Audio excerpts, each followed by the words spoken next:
give me a minute to just grab the link for the stream and just distribute far and wide to the channel. Share. Tweet. I'm in the chat now. Yep, time to notify the stupid bird app. Yes, that's what I call Twitter. We all call Twitter that. Yes, that's what I call Twitter. Oh, okay. I keep forgetting to mute my phone. Yeah, no, I was literally just like, oh, I better mute my I better mute the iPad. Yeah.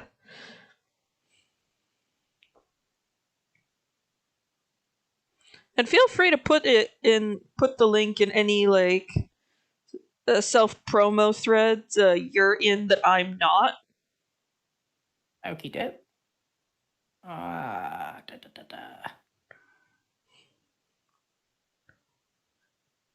I must say, I do love how much we sort of mobilize for the for like the self promo days for Dice Sesh. It is kind of impressive and also a little scary.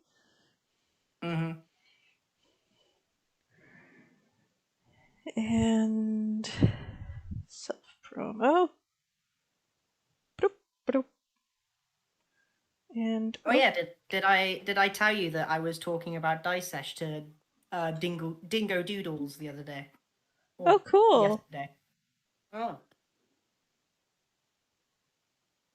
They were doing a stream at 4:00 in the morning. Well, insomnia comes for us all, I suppose. It wasn't insomnia. I was still chucking up at that time. Ah. I'm so sorry, you poor miserable soul. Hello everyone and welcome. You'll notice by the sound of it that I do not have Felix with me today. His work ate him. Again. Yes. For those of you who are new to the streams, hello, welcome. I am Susan Van Breems, otherwise known as Monster Review Girl. I have this channel, and I can be found also on Twitter under the handle Monster Girl Art, and I also voice Eva on the D&D podcast Dice Sesh. Speaking of Dice Sesh, I have with me today one of my fellow Dice Sesh co-stars. Mumsy, introduce yourself. Hello, I am Jack. I play the Rainbow Satyr, known as Spyro. The rather the interesting satyr, we'll say that much. The interesting one. The visually, the one that's going to be a nightmare for anybody who tries to do fan art for us. Let's not kid ourselves. Oh, yeah, definitely. Oh, boy. Rainbow hued in the sunlight and starry in shadow. Yeah, that's a... Unless you decide to draw him with the spell Disguise Self or with a disguise kit. Yeah, no, yeah. That I can understand. I don't blame people for doing that. Yeah, just for the sake of my sanity, please, God. Yeah. If anyone's wondering, today we're drawing a sort of... I know I've drawn Eva as various classes, but today I decided we would draw Eva as one of the different races of Theros. And I rolled a die, and today we decided on... And today's was the race of Centaur. Hence why, when I zoom out, you're going to see that I have cobbled together a centaur model out of a horse model, Ava's model, and the magic wand selection tool. So I do think that there wouldn't be a whole lot of change in Ava's personality as a centaur, unlike her as a satyr, which would be a piece for another day. Yes.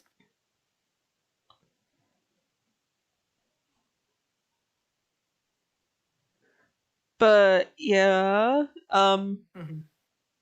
I know some of you who have watched the most recent Dice Sesh episode probably have opinions on the things that went down. Not gonna lie, Okay. for some of that Okay. episode, I did just straight up take my headset off.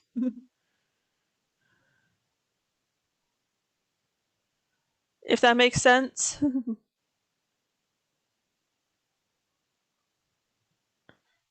Sorry for speaking over you, Mums. No worries. No worries. I was too busy sorting out my charger to even notice. Ah. Always make sure your chargers are well sorted.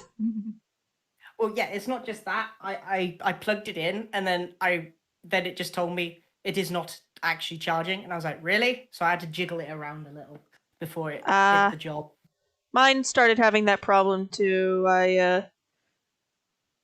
I just bought myself a new charger cord just in case. Though I usually get my phone chargers from gas stations.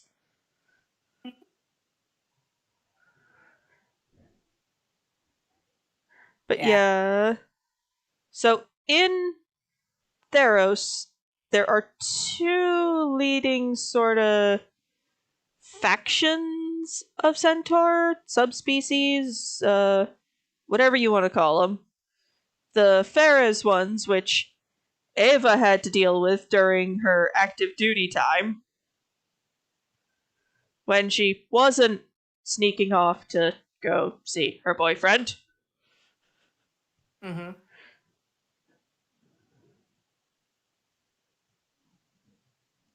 And then there's the civilized one. Yeah. I personally can't remember its name. If you I can try and look it up. please do. So, I mentioned to you earlier, Mumsy, that I have a tabletop RPG I'm plugging, Dames of Astoria. Oh, yes.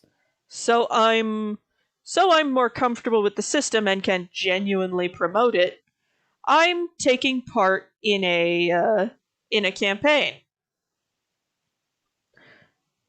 So the party in that campaign joins the Adventurers Guild and is given a fairly simple go gather mushrooms quest. Mm-hmm. Turns out these mushrooms are exceptionally. Turns out these mushroom spores are extremely dangerous to humans.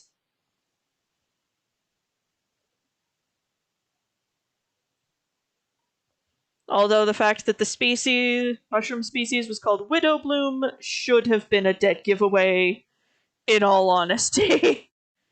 Mm-hmm. I'm just making sure I actually spelled that correctly. Yeah, they're called Lagona Centaurs. Right. So the Lagona band is probably the one Ava would belong to. Yeah. And if she fell in love with a man in Meletis, scandalous. I mean, nothing I've read says that the Lagona band actively dislikes Meletis. Well, they do frequently trade with Meletis, so they would be in Meletis for good portions of time. So it wouldn't be quite as scandalous as Ava's current love life decisions. What? Yeah, no, exactly. Well, you say it's decisions like it was something that they expected. I bet Ava had no idea that one day she would walk through Meletis and be like, my future lies with him. Well, she didn't find him in Meletis. Well, oh yeah, because you said he was captured or something along those lines. So the full story is Ava was doing some scouting work around the on the sort of border territory. She finds the remains of an Acroan, not Acroan, a Melitan diplomatic convoy with a bunch of Pharah's centaurs kind of poking around in it. Mm-hmm. She uses some classic misdirection to spook him off. Makes sense. Basically, remember that signal? So, Ava carries around with her a little war horn. Mm-hmm. And one of the thing, and she has used it to sort of signal, like, hey, I need help. Hey, backup's on its way, that sort of thing. Mm. And she used that to sort of misdirect the Centaurs to believe that there was a bigger force than just one lone scout. Yeah. And they departed. Ava, in her infinite wisdom, decides she's going to investigate what remains of the caravan.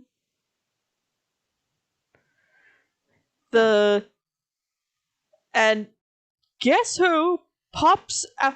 So, as it turns out, this caravan had Menelaus in it. Right. And he popped up, and the two actually met when he was pointing a sword at her. Mm-hmm. We have to remember, he just survived his entire diplomatic envoy with his bodyguards getting wiped the frick out. So he's forgiven for being a little twitchy. Oh, yeah. Ava talks him down, convinces him that, hey, I'll escort you. It's like, hey, which way were you headed? He was heading back to Meletis from a diplomatic visit to Cetessa. Mm-hmm. And she's just like, okay, I'll escort you back. Mm. On the way back, they got attacked by Centaur again, and Menelaus, in what sealed Ava's attraction to him, stood his ground and tried to fight, and actually did quite well for himself.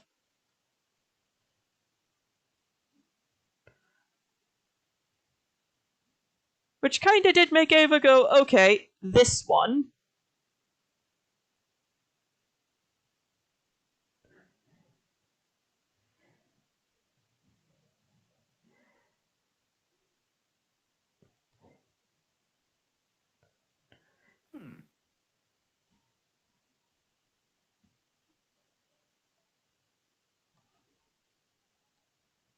Yeah.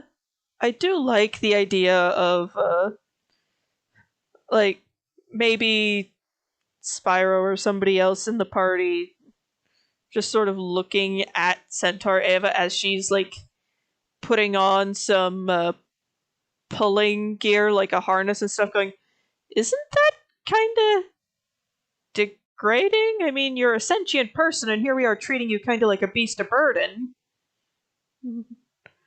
And that's just not her thing. Well, oh god, yes, poor Cadmus. I think we made him an alcoholic. I don't think we made him an alcoholic. I think we just made the problem worse. Yeah, we've exacerbated any pre-existing drinking problem he may or may not have had. Yes, definitely. And also left him with Mount Saint paperwork. That's true. That is true. We have to remember, we did kill people in Meletis.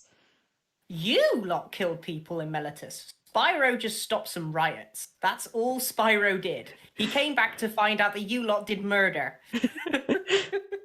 In our defense, it was self-defense murder. Yeah, that's true. It was self-defense, so Spyro never brought it up. But still. Besides, given what the machine was supposed to do, it would have taken out Spyro too. Oh yeah, it would have. Unless he was in the other plane of existence. Which... The minute he returned to the material plane, that thing would have tried to take him out. Let's not kid ourselves. Yeah, probably. And it would have smacked Cadmus extra hard, because he's both a sorcerer and a Nyxborn, so that boy has a lot of magic in him.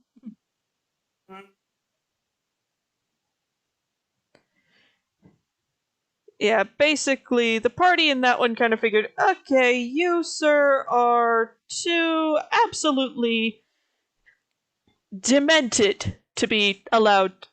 You have forsaken your alive privileges.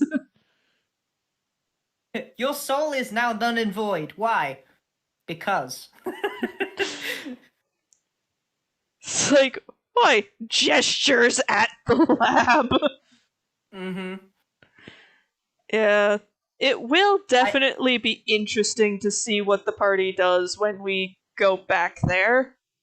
Yeah. Another thing that most people don't realize is that Cadmus is. I don't know how old Cadmus is, but he is definitely a sibling to Spyro. I think he was described as being around the party's age, but the party has a wide swath of ages in it, so Yeah, and Spyro is actually fairly young for a satyr. yeah, you mentioned he was like 23. Yeah, he's roughly 23.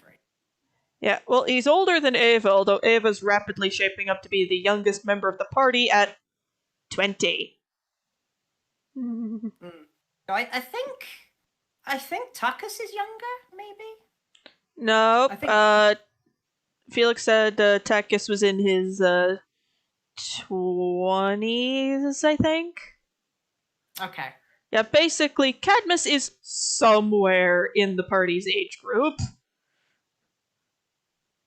Although, to be fair, Yeah. Jude wildly skews the numbers on that one. Although Jude's true age is kind of an enigma, let's not kid ourselves. Yeah. No, we're never going to truly know how old Jude is. Because Jude has a memory like Swiss cheese. Yeah. Not that it's any fault of Jude. Yeah. Jude has it kind of makes sense though. Yeah, Jude has the memory of Swiss cheese with the god of lies filling in the holes. Because, that's a really good recipe right there. Could have been worse. How could it have been worse? Could have been Mogus.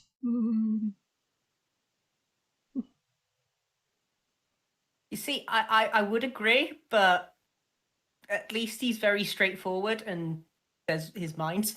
Oh yeah, Mogus is very straightforward about what he wants. What he wants is murder.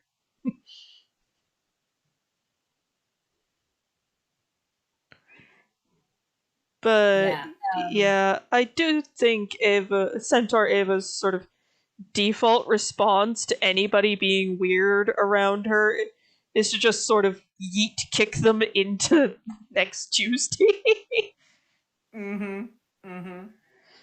Just step and pivot and boom.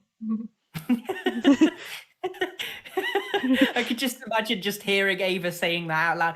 Just step and pivot and wah! And the party just sees some poor schmuck go flying out the door. Followed by, Ava, what did you do to him? I kicked him. Why? Why not? It's like, why did you kick him? He pulled my tail. I would love to know more about the Dames of Astoria campaign, to be fair. Yep. Okay, so the party members are my character, a little magus inspired by the D&D pseudo dragon.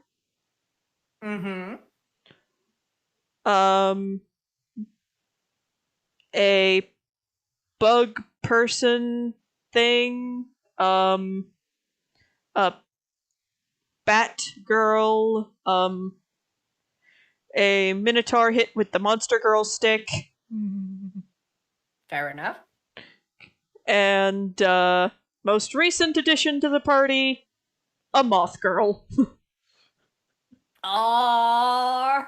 She's very derpy, but we love her. Aww, I love her already. Just hearing the words moth and girl mixed together, I'm like, Aw, she sees pretty lights and she derps. Oh yeah, she is very attracted to bright lights and kind of derpy about it.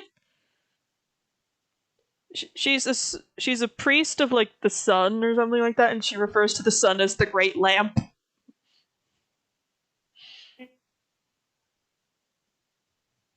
Which is just absolutely precious.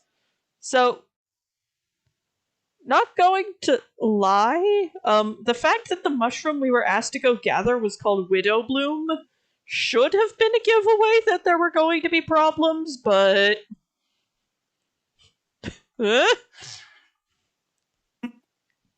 So the party goes and collects the mushrooms, returns to town, turns in the quest, and goes to bed. Mm-hmm.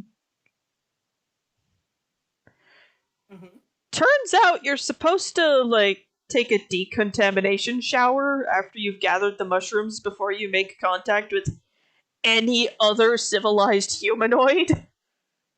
Yeah. Because the spores are super virulent and really contagious. So, long story short, we wake up and the whole town is dead.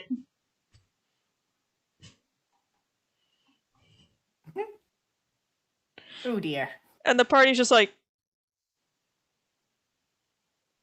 whoops! Yeah, that sounds like a recipe for disaster. And we immediately go into, like, damage control mode. Oof. Like, we'd taken several quests from that guild, so we'd go through their records, find the part that mentions that we were the ones who took the mushroom quest, and burn it. Yeah, I can see that would be a reason to get rid of any evidence. We then quietly left town. Yeah, quietly and quickly. Yeah, we left town at a brisk pace. Mm. And That's probably putting it lightly. Yep. And we found ourselves we got to another city which had not yet heard of our feat. A misfortune. Yeah. Because we kept, so the papers that remained were the fact that we'd registered at the guild. Yeah. So, and that we'd taken a couple of quests, like go take care of the undead and go take care of some undead. Not really. Like, go take care of a, like, pest infestation in the sewers or something like that. Mm-hmm. And if anyone's curious what I'm doing, this is the quiver Eva's currently trying to pull an arrow out of. Makes sense.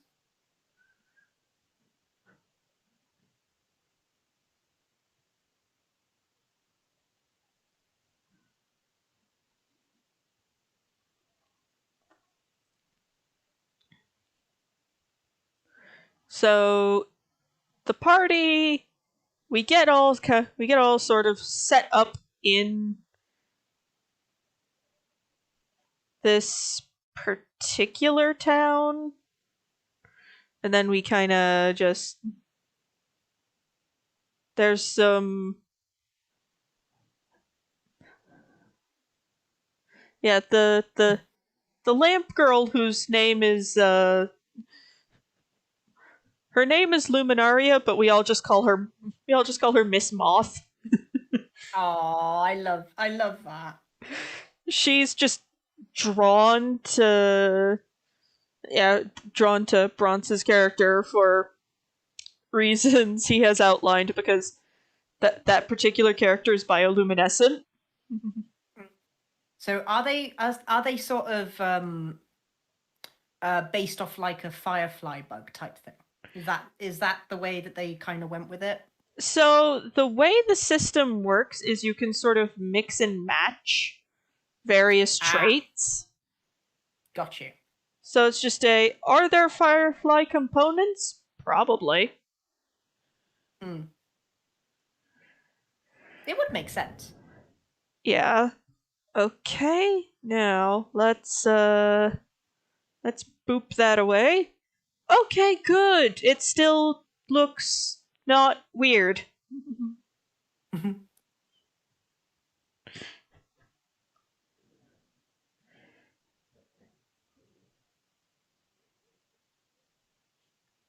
I just remembered I need to do something.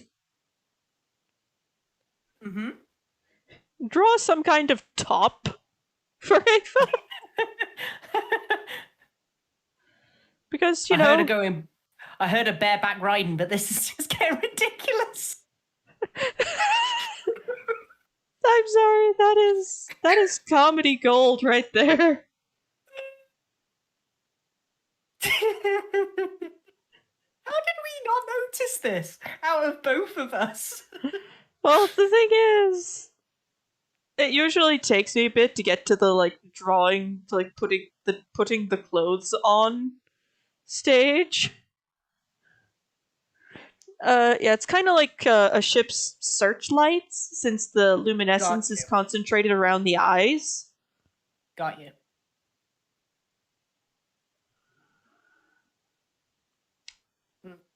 Do we need to put pants or a bottom type garment on this version of Ava?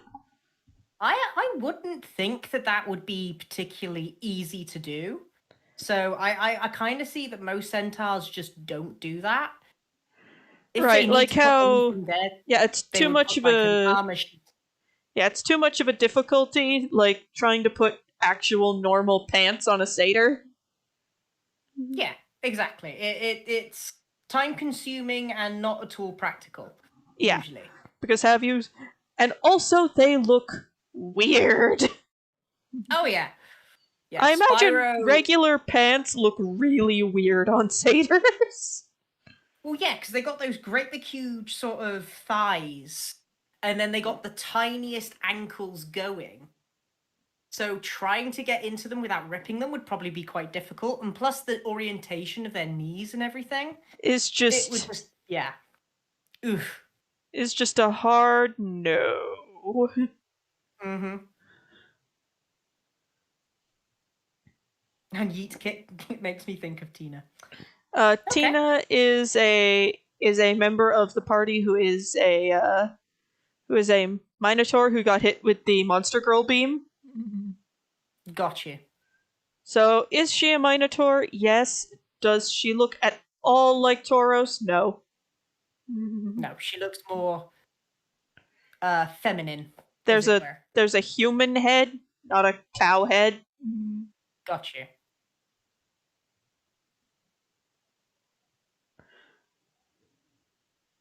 Yeah, that's going in my joke hall of fame, bareback riding. Yeah. I will say this, if push comes to shove, like with the Aslan arc, Centaur Eva would let party members ride on her back. But it would definitely be a do not expect this to become the norm. Spyro expects it to become the norm. She will Because buck him off and put him in a ditch. As you know, he is not that easy to buck off. Right. I'm Not still saying why. I'm still astounded he came out of that alive. I am too, okay? I rolled very well for that particular encounter. Yeah. My rolls have just been getting really good. And I don't know if it's because it might be the dice set that I got from Liam. Or the fact that you're finally wearing your Saints medallion again. Maybe. Yeah, it could be. Takas, yeah, Takas did well too. Oh yeah. Everybody in the party is doing really well, physically. Physically, yes. Mentally, whether we're okay or not remains to be seen. Yeah. Yeah, no, Spyro's been put through the ringer, definitely. Takis, ooh, we're not going to mention Takis, though, are we? Ugh. That's a can of worms. Oh yeah, just absolute can of worms. Meant riding with a Ava on it's one of those I'll let the party member do it if something has occurred where they are too injured to walk on their own. Yeah. Or something has been going on with them that is impeding their capability. For example, the Aslan arc. Ava would definitely have let Aslan ride on her back to preserve his strength. Yeah. Not that he had any strength, really. Left after a certain point. Yeah. Bless him. Oh, you meant riding this Ava. Okay, I got you. Well, to be honest, I think it'd be Spyro more because Spyro spent weeks with a horse. So. Yeah, he's probably the one who best knows, like, horse etiquette, as it were. Yeah. Also, walking up behind this Ava and jump startling her is the fastest way to get really, really well acquainted with the nearest wall. Yeah, no, Spyro's got an unusual knack of scaring Ava and Jude at the moment. It's just like, dude, you're traveling with a trained soldier and a robo boy with documented PTSD issues. Do you have a death wish? I always say Spyro is always riding the skirt of Death Wish and just blindly ignorant. He either has a death wish or he's just cripplingly dumb. Or it just doesn't cross his mind that this might kill him or be an astronomically bad idea. Yeah.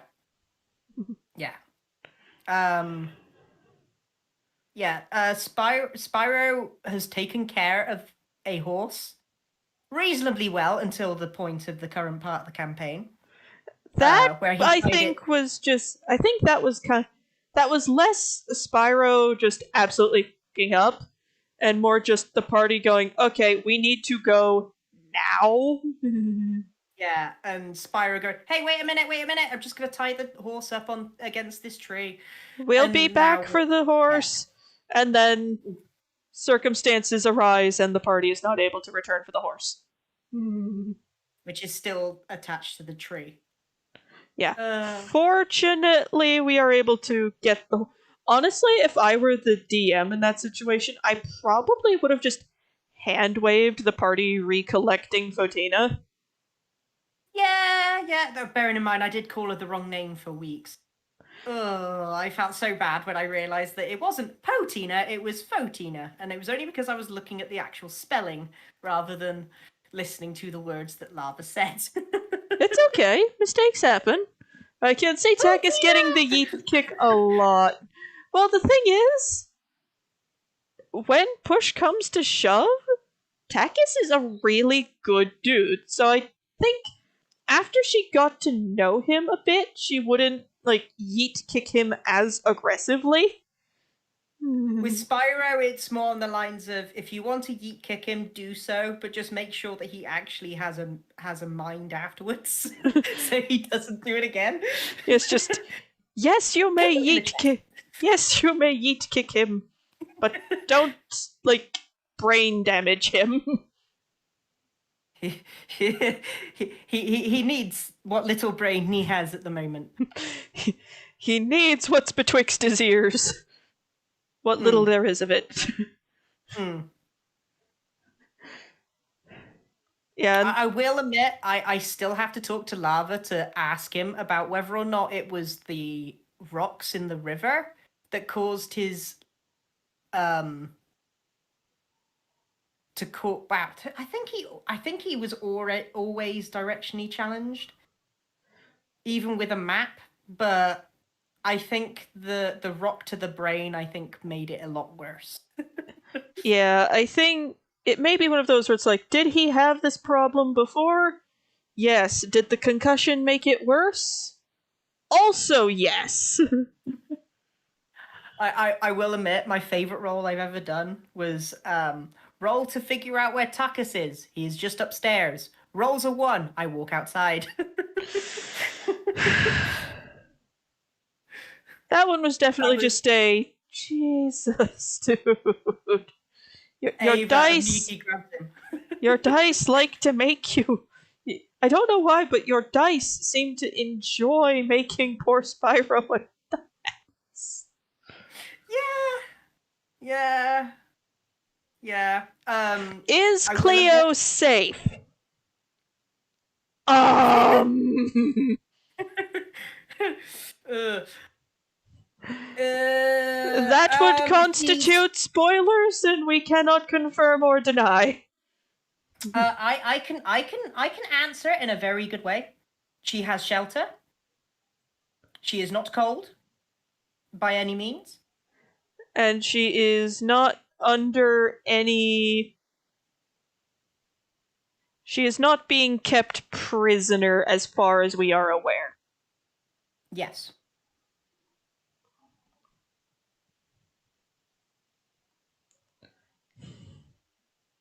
And Spyro's Cleo is the same. We don't don't know. As far as we're aware, so for context, for those of you who haven't listened lately, as it turns out, Spyro's wife and Takis's lady love have the same name. Makes sense from what I recall. Cleo is a fairly common name. Mm-hmm.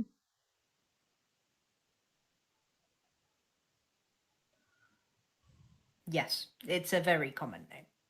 Yep. So we are going to have to find a way to differentiate the two without going into the spoiler zone. Mm-hmm. Unless we just call her Mrs. Clip Clop. Why don't we just go with Spyro's wife? Spyro's wife, even better. Yeah, Spyro's wife is safe from what we can tell. I think in the most recent episode, Spyro sort of, or at least if not this episode, but the episode before, he has spoken to Tauros about the reason why he left. So you would know why he left. Yeah, like it's one of those like we know why things have occurred the way they have, and the party is currently working on a very pressing matter. Mm-hmm. Namely, the rescue of Cleo. Mm-hmm. Who will sort of name as Tuckus's ex.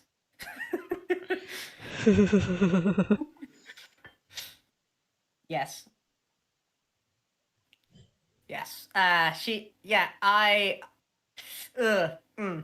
Yeah, no, it's complicated. What's going on with that? Yeah, it's really complicated. But unless the people in the thing haven't actually watched it yet, we're not going to say anymore. Yeah, please do go watch the most recent episode. Because it does explain what's happened to Cleo. Yeah. Much to our horror and disdain. Shock, horror, disdain, in Takis's case, crippling depression. Mm-hmm. Or as a friend of mine said, I was right. Woohoo! That's hot.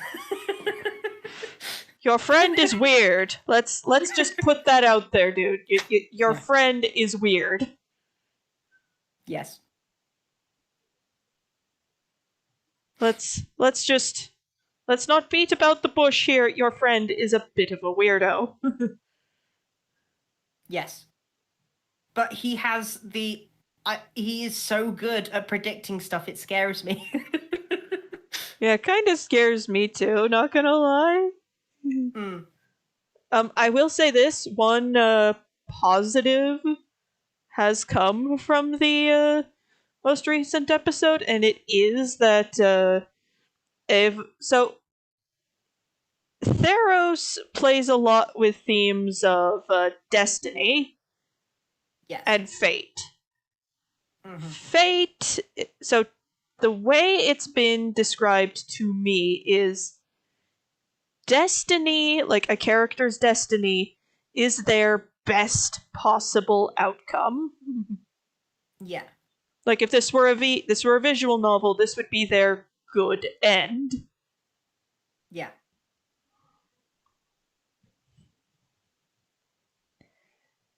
Fate is just the plot of their story. Their destiny is a way it could end.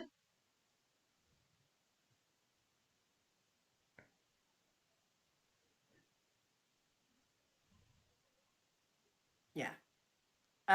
That's just how it was explained to me, and it makes sense that way. Yeah, it does.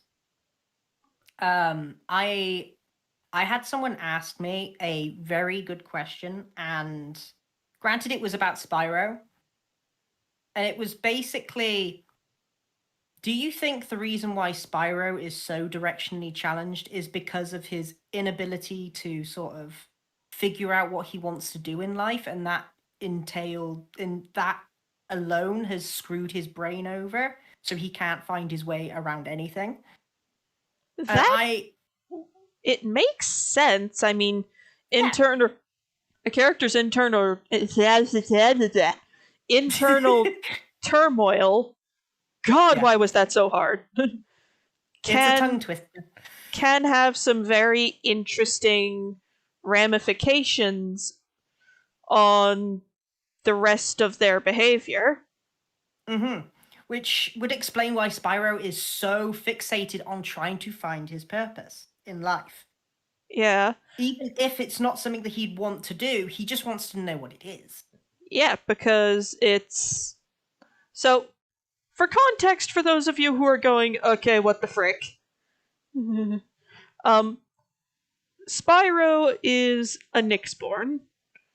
Nyxborn, all of them, are, well, aside from hereditary ones, which are a thing, are created by the gods out of the stuff of Nyx, which is the stars, universe. It's creation juice, basically. Yeah. With a purpose.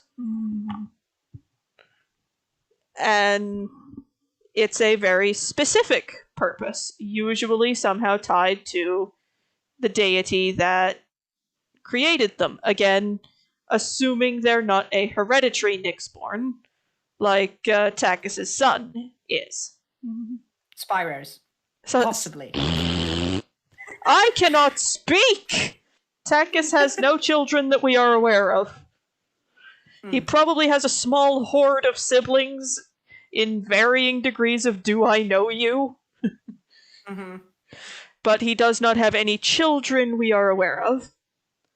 Exactly, like a demi-planar. Exactly. That's one way of sort of putting it, yeah. Yes, they are the creations of a god, and their purpose is usually tied to that god. There are other creatures that are considered Nyxborn. Yeah, Nyxborn. So you can get creatures that are born from Nyx. Yeah, but they could be anything. Yeah, Nyxborn are not just humanoids. They can be any animal that has been spun out of the stuff of Nyx. Hence the name. Also, another thing you got to be aware of when it comes to sort of the Nyxborn stuff Even nightmares can become living embodiments in the world of Theros. So there are lots of creatures, legendary creatures that have, say, died in the past and have come back as these Nyx-born creatures, empowered by people's fear in them. Which is kind of terrifying on its face, but also a really cool sort of story building mechanic. Yeah, it's a really interesting way to sort of bring back certain villains that certain DMs would want. Yeah, and it also kind of calls back to the fact that belief is one of the big sort of themes in Theros. Yes, exactly. Like, belief has real power. Yeah, well, that's the thing. Spyro was created in the mind of a god. And that god kind of squished him into being. Squished him into being, pretty much dropped him off at the Vale, and was just like, he's yours now. Right. Spyro had no idea who his dad was in any shape, way, or form. For the longest while, if I recall correctly. Oh yeah, no, he had no clue. Up until events of the actual campaign. And then he figured it out. Well, it wasn't more he figured it out, it was more on the lines of, hey, I'm your dad, this is my voice, and he's just like, Daddy?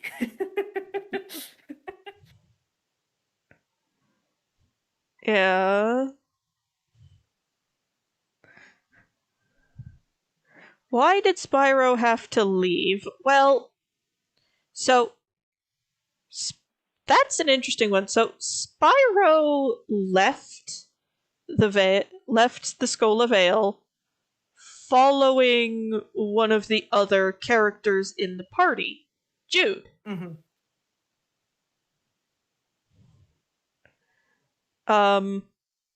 Jude was also in the Vale, and Spyro was in charge of sort of watching over them. It was pretty much a punishment from the rest of the tribe. And they basically for the cavalcade of things he's up. Yeah, basically. Spyro was never someone who got into trouble on purpose.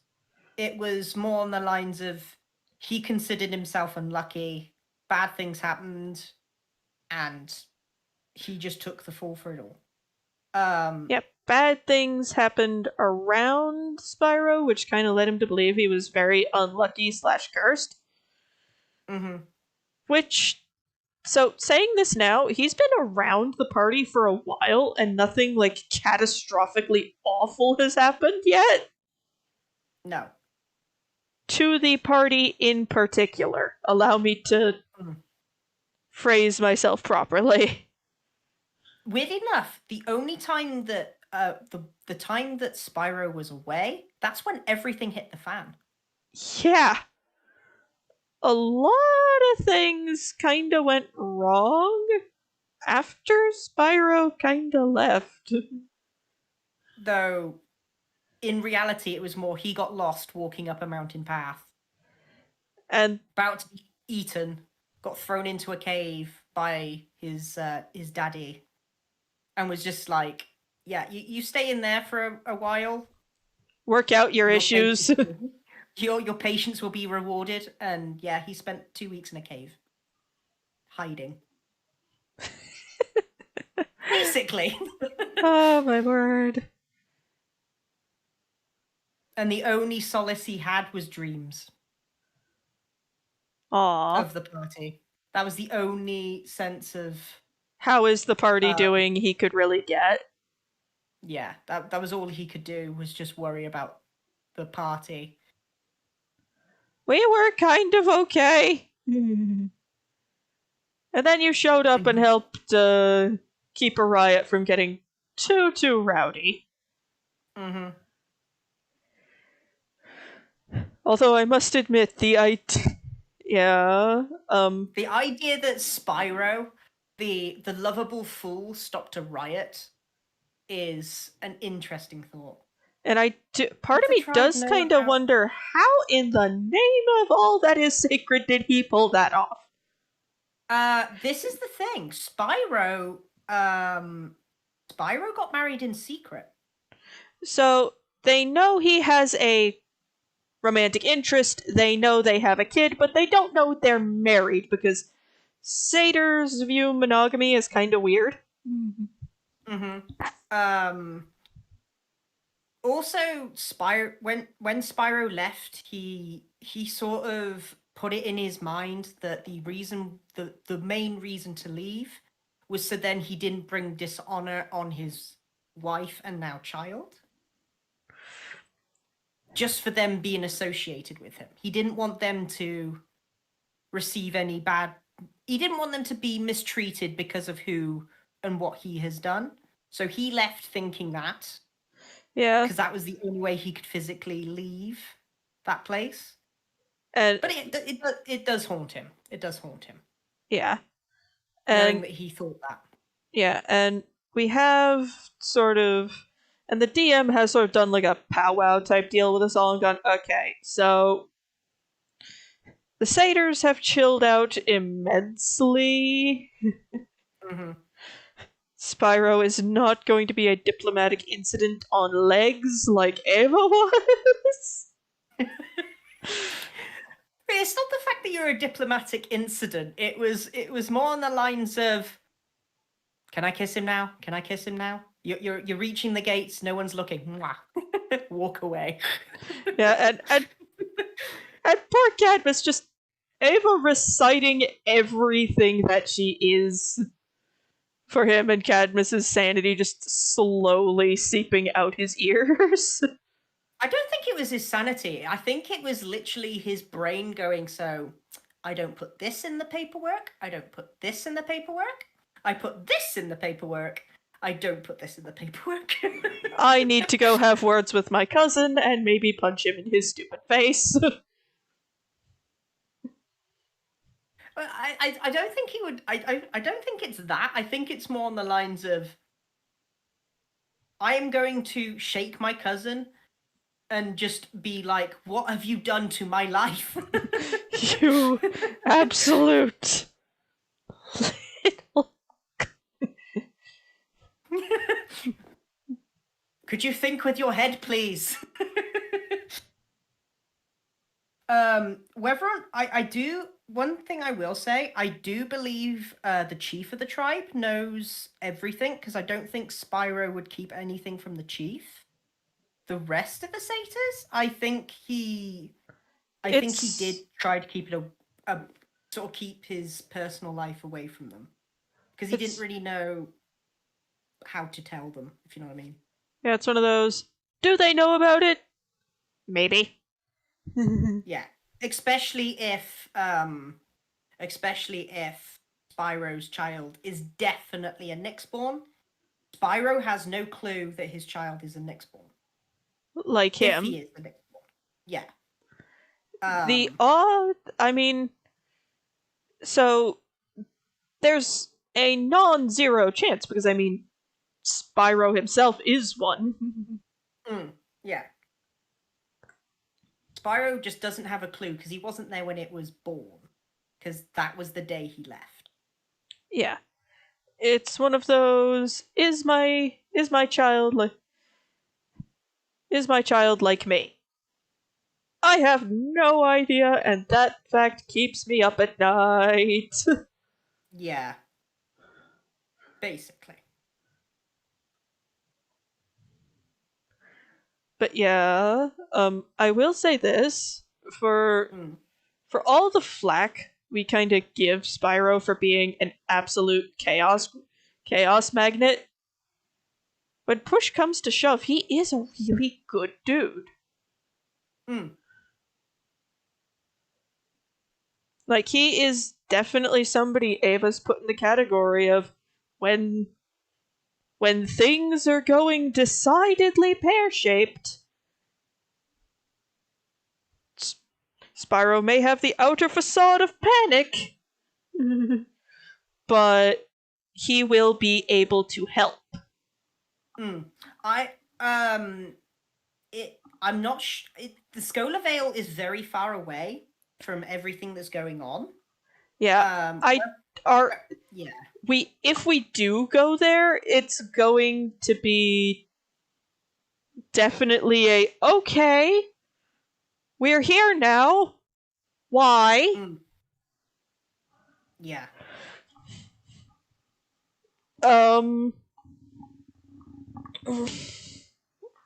It would be a really nice place to see because it's the Scola Vale is a very interesting place on paper, and I would love to sort of see how lava sort of gives it life. exactly. With the Druids of the Tur, that kind of sort of settlement kind of reminded Spyro of his home. So and gave him some homesick. Yeah, it did make him very homesick. But yeah. I think it was more on the lines of it was one of those things where he's like, this reminds me of home. What have I left back home? Angry tribesman, my wife. Oh, and she's a single parent to our child that I haven't really been paying support to. Ooh, okay, now it's back. Now, Micah. Hello, guilt. Hello, guilt and tragedy. You've caught me at the worst possible time. The thing is, what's the range on Dimension Door again? 500 feet. So Spyro can't just open a Dimension Door to his wife's house and just drop in some money? Not necessarily, no. To be fair, I think throughout his travels, I think he was sending money back. Yeah, it's one of those, whenever we were somewhere with a valid postal service. Yeah, basically. I think that was what he was doing while he was traveling with Jude. Whenever they made it to a tavern, Spyro would employ his services as a singer and just sort of play for a tavern for a couple of days, gain some coin, and then send it back. I mean, given some stuff that's been revealed about Ava that I can't say, that is because it is a plot point, the party will probably end up having to go to the Scola Vale anyway, as well as, like, pretty much every other big settlement. To do the whole unite the prophecy attack. So when Ava first gained the Moira bow, she was told that the next person to hold it, i.e. her, would be the one to unite the Poli. Or, well, its bearer in this current age, i.e. her. There are definitely settlements and civilization pockets that are not Poli officially, but are definitely equal to Poli in size. Yeah.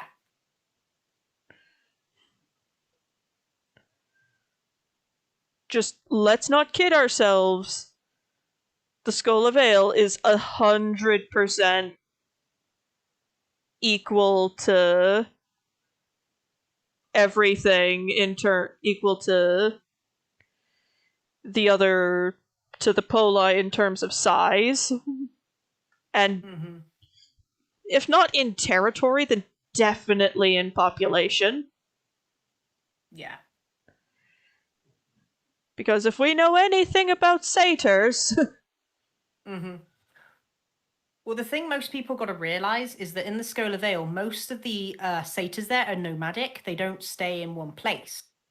So while they are in the Vale, they aren't, like, there, if that makes sense. Though Spyro's tribe is one of the few that have tried to settle a small area. So they are one of the groups that's permanently in one place. That has made residents. If that happens, keep Tuckus away from Spyro's kid. What does that mean? uh, Spyro might sort of. There might be like a. I must mentor the child. Oh, okay. I was gonna say I must teach Uncle Tuckus. I must teach the child Bard. Mm. You never know. He might be like his dad and be a better bard than Tuckus is. You two are going to keep having that that measuring contest until one of you drops dead, aren't you? Well, it's just that. I think that's what all bards are like with each other. They always want to be the better bard. So having two bards in a party, let Technically alone Ava three. as well. Yeah, I was gonna say Ava as well. Yeah, but Ava's not as bad yet. No.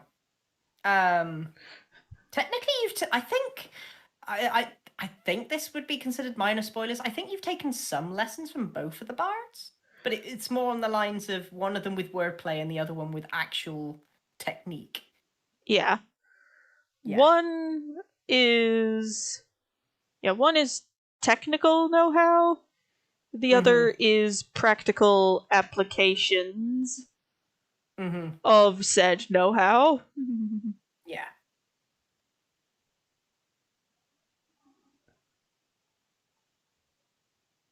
Okay, we've got a clear, very nice silhouette. How many plans do... So, it's one of those where, like, the plans are sort of culturally shared among all of Satyr kind. Yeah. So, considering the goat plan is number 24, assume that there's at least 25. Yeah, assume at least one more than the plan number that has been presented. Weirdly enough, Spyro is actually very stealthy when he wants to be. The only issue that he has is he's rainbow hued, so if he's hiding in a bush, he still sticks out like a sore thumb.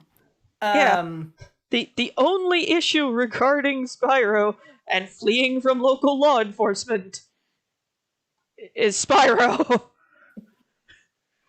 You see, when he's in shadows, he's a little bit harder to find. Yeah, Spyro is his own worst enemy when it comes to, like, trying to hide. But if he's trying to be stealthy, he's done really well.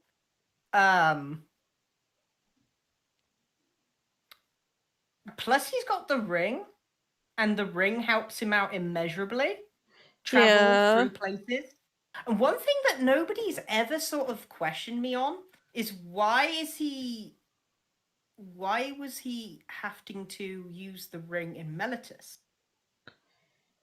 Well, he was traveling with Jude, right? Yes. And I think Jude's gotten up to some pretty questionable tomfoolery in Meletus, if I recall correctly. Yes. But I think maybe Spyro has had some sort of dealings with the guards there as well. I wouldn't be surprised if he might have, like, started something with them to try and, like, protect Jude or something like that. Yeah, it's most likely that, but it could have also very much have been Spyro does something culturally insensitive but doesn't know any differently. Because as much as we love Spyro, he's a bit of a dum-dum. He's a dum-dum without any real world experience, basically. He's trying. God bless him, he's trying. Yeah, Spyro is a trier, he's not a natural born thing. Man of the world, as it were. He's lived in a very sheltered and a rather isolated place. So the world has, in his mind, the world is a much darker and far less predictable place than he expected it to be. And that has made him unusually paranoid. I could say he's now more paranoid than he used to be, but I'm not going to tell you why, because spoilers. Yeah, there's a lot of stuff where it's like, we'd love to tell you. We would really, really love to tell. Like turning... Like, oh yes, oh yes, that might have been Jude, though. Yeah, that might have been Jude. That was most likely Jude. Mm-hmm. Yeah, not gonna lie, I wholeheartedly believe that the snakes into phalluses thing was Jude. Mm-hmm. Yes. Like, whole heart, that was Jude. And do you know what the funny thing is? I think Spyro saw those pillars, but didn't put two and two together and didn't think that that was what a penis looked like. To be honest, I'm just gonna put it out there. Spyro probably saw it and just didn't think anything of it. Probably because the fact that that's what some of the sculptures in the Schola Vale look like. Because it's where a bunch of satyrs live. Yeah, and there's no such thing as indecency there. Because nobody is built physically for wearing pants. Mm-hmm.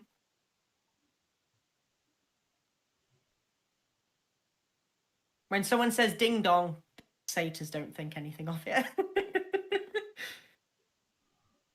Yeah. Yep. Bye bye. I'm too small in both subscribers count and watch hours to get monetized. I don't care. If I do ever use this video for a design desk episode, I am gonna have to yeah, I am very much gonna have to probably switch to a different audio. Mm-hmm. But that's okay, I was probably gonna anyway. Yeah. But I was just looking at the map of Theros. Now, and we have to remember with Theros, a lot of stuff. So here's how Theros geography is arranged. Things are gonna get weird sometimes with where things are in correlation to other things. Mm-hmm. And that's purely distance and not compass direction. Yeah. So, for example,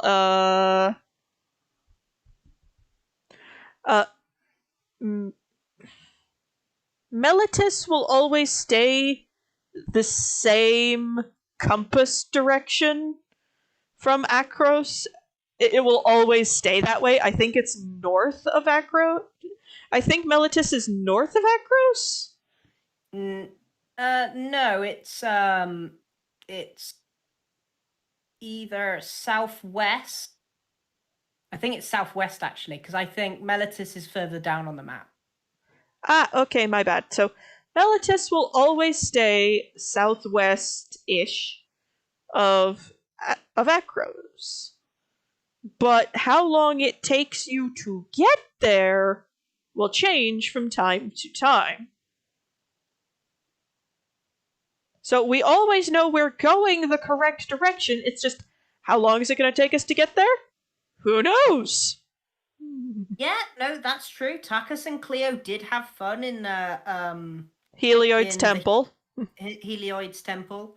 They pulled up a pew and well. and got down to business. and Takis found people sitting in that pew later and didn't know what to say about it. Yeah. A lovely old couple who's just like, oh, what a lovely day. Nice to take the weight off our feet. We got a cheese sandwich in there. And poor Takis is just sitting there going, ah! Oh boy. Takis then swiftly had other reasons to start screaming internally. Yeah. God shit, god shit, god shit. Again, still, always. Yeah, no, I think we need. There's a few shirts that I really think we need. Yeah, like, if Sesh ever did get to a point where Cat and Tat looked at us and said, okay, you guys do like do a merch thing. First up, my husband would absolutely die. Secondly, there's three main options that we would pick. One of them being it's god shit. That would probably go on like t-shirt, mug. Mm-hmm. Yeah. Yeah. Yeah, definitely it's god shit. Another one would probably be they have fire rats because that was just fantastic, and Brumhilda because Brumhilda. I love how like we all just how we heard him say that and then we all just kind of there was a pause and then we all just unceremoniously died. Yeah. Because it's like that's not even Greek, you're stupid. I have this sort of image in my head of Tauros looking around the house for random items, seeing a broom in the corner of the room, seeing a hill in the far distance just above the wall, and then just being like, I don't know what's the next thing I can say? Duh? He's just like, Brumhill, duh?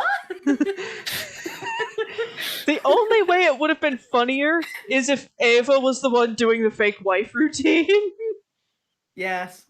Yeah. And Ava's just like, why am I doing this again? Why is this necessary? I just love the fact that Takis was just like, yes, I am Brumhilda. Just immediate. Yeah, no, I'm gonna. Yeah, just immediate I like rolling with it.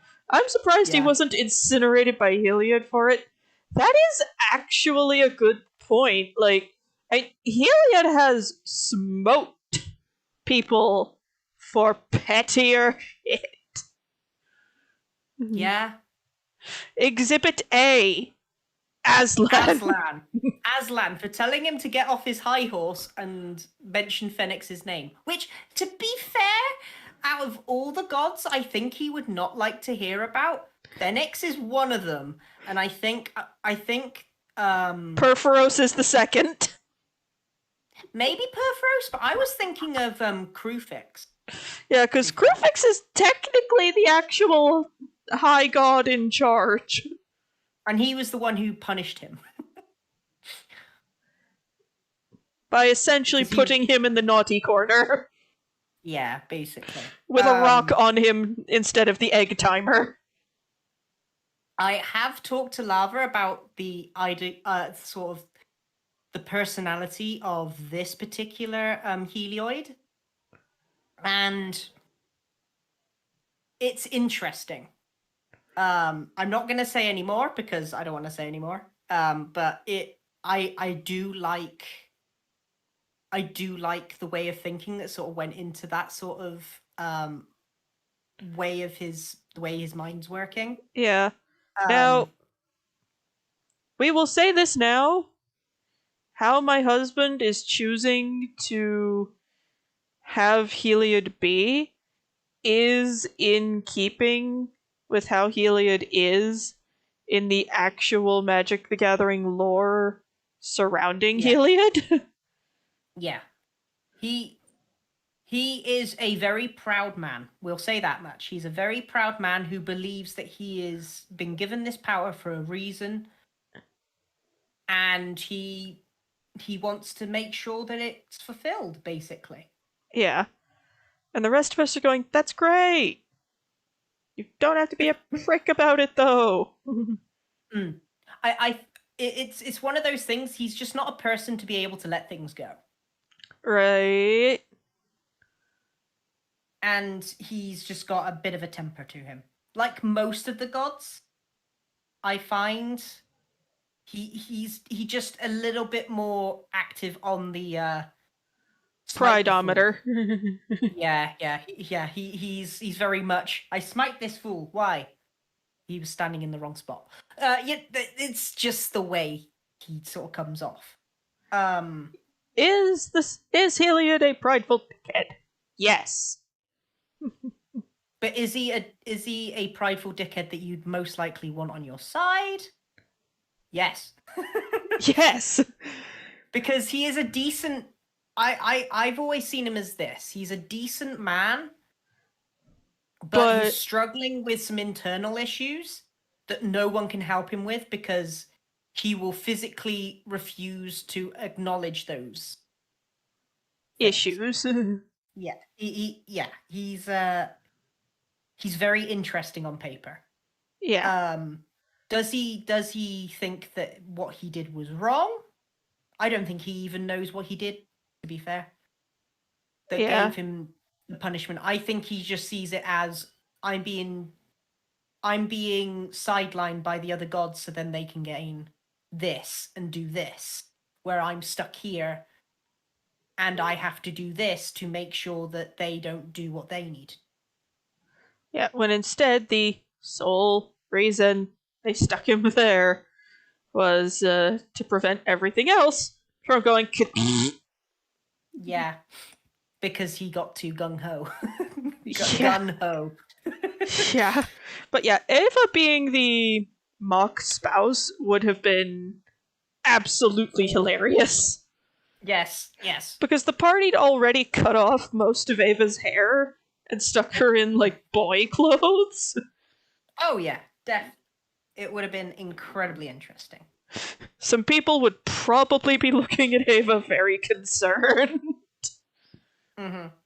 Because let's not kid ourselves, I've stated it before, Ava is a very small woman. Mm-hmm. She's like 5'2", 5'3", maybe. She'd probably, it's one of those, I'd be taller if I wore heels. But you don't. And yeah. You know, I kind of like this without the grass in the distance. Let's just politely yeet that. Yeah, fair enough. Yeah. I do think Ava as a centaur in that fight with Harrow, it would have been terrifying for poor Harrow. Because right, my wife is just popping into the room for a minute, so I'm just going to quickly mute myself. Carry on talking. Okay. But yeah, it would have been absolutely hilarious if Ava were the fake spouse. Because, as we saw in the episode, Ava is terrified of Toros' mother. Like, she is genuinely scared of that woman. And the thing is, she's not without reason, though. Like, it's not one of those where she's just scared for the sake of being scared. Like,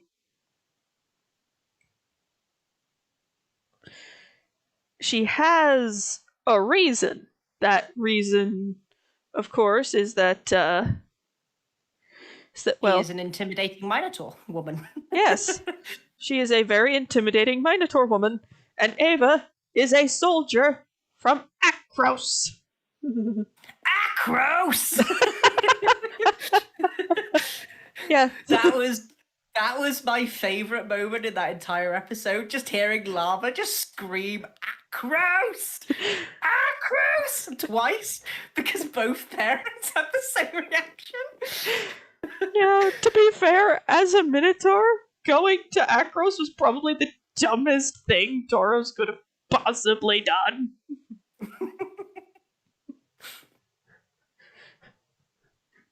Because it's just, dude, you're a Minotaur. It's Akros. What were you thinking? I will say, Tauros is one of those people, he likes to put his hoof in his mouth. with everyone he meets, and in the most recent episode, he definitely did so with a member of the party. And it And was the funniest thing that ever came out of my mouth. oh dear. Yep, it was. Bearing in mind, I wasn't really paying attention because I was struggling to I was struggling to stay awake at the time, and I just heard this joke on the wind, and I just happened to catch it at the right moment, and that was it. And that was just a really. Yeah, no, I will admit, with his intelligence of 5, yeah, no, I can see that that's why he gets himself into these sort of predicaments. Yeah, no, I can see that. Spyro can usually let things go, but I think it was because the fact of what he said took him by surprise, and because of the way that a satyr's mind works, it immediately went to a place that I don't think Tauros would ever think of. Oh no. And that Yeah, was the reason why he said it. we love Tauros. He's a good character and a good person. Yeah. He's just Yeah, sometimes he just doesn't think. he just doesn't have the social cues that most most other creatures have, let alone sort of a brief understanding on how a satyr's mind works. You'd think he'd You know, have figured that out when we were visiting those druids, because there were a lot of satyrs running around. well, yeah, and he had some intimate physiology knowledge of a few satyrs. Too, if I recall correctly. Twins.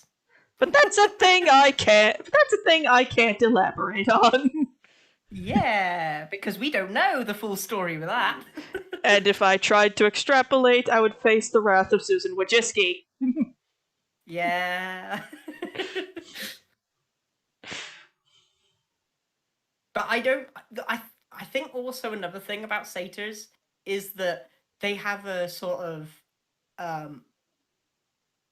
I don't think they like to kiss and tell unless they really want to.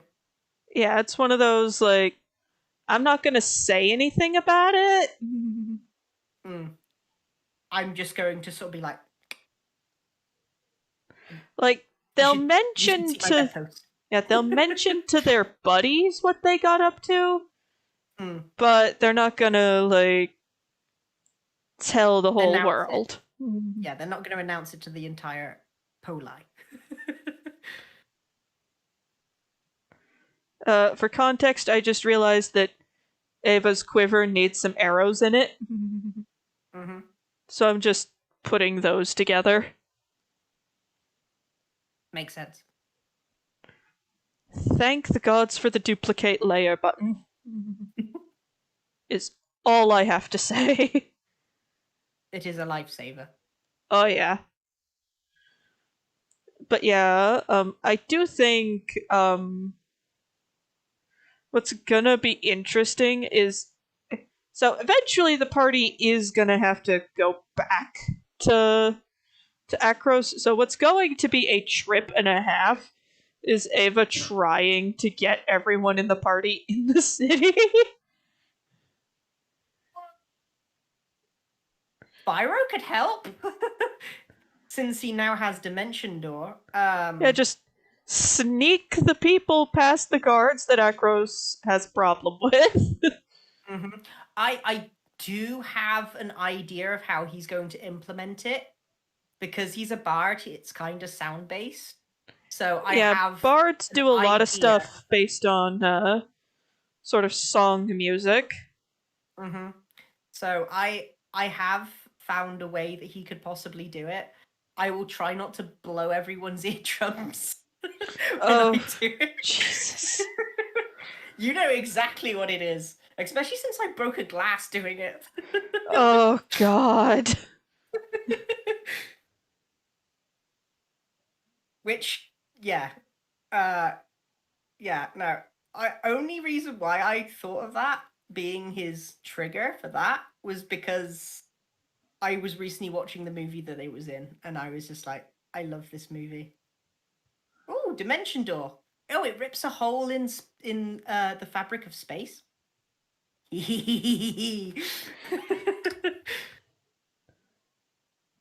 There we And go. And there's. Now, I will have to take some of the. And some of the stuff would kind of align with her face. Has the. Katarina's mom has the. Oh, yeah. A part of me is really excited for when the party meets Ava's dad, but the other part of me is quietly dreading what will happen when they do.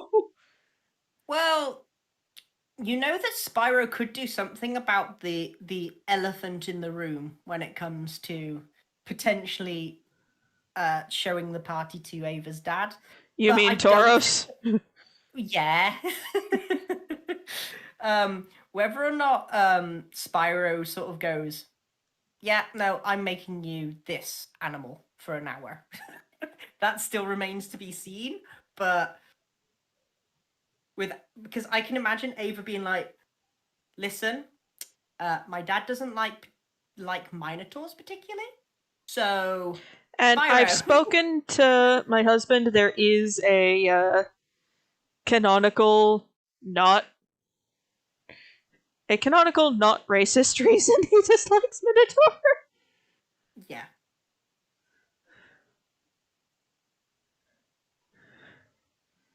Hey, Super. Great to How's have. your day going? Hey, Super. Great to have you with us. And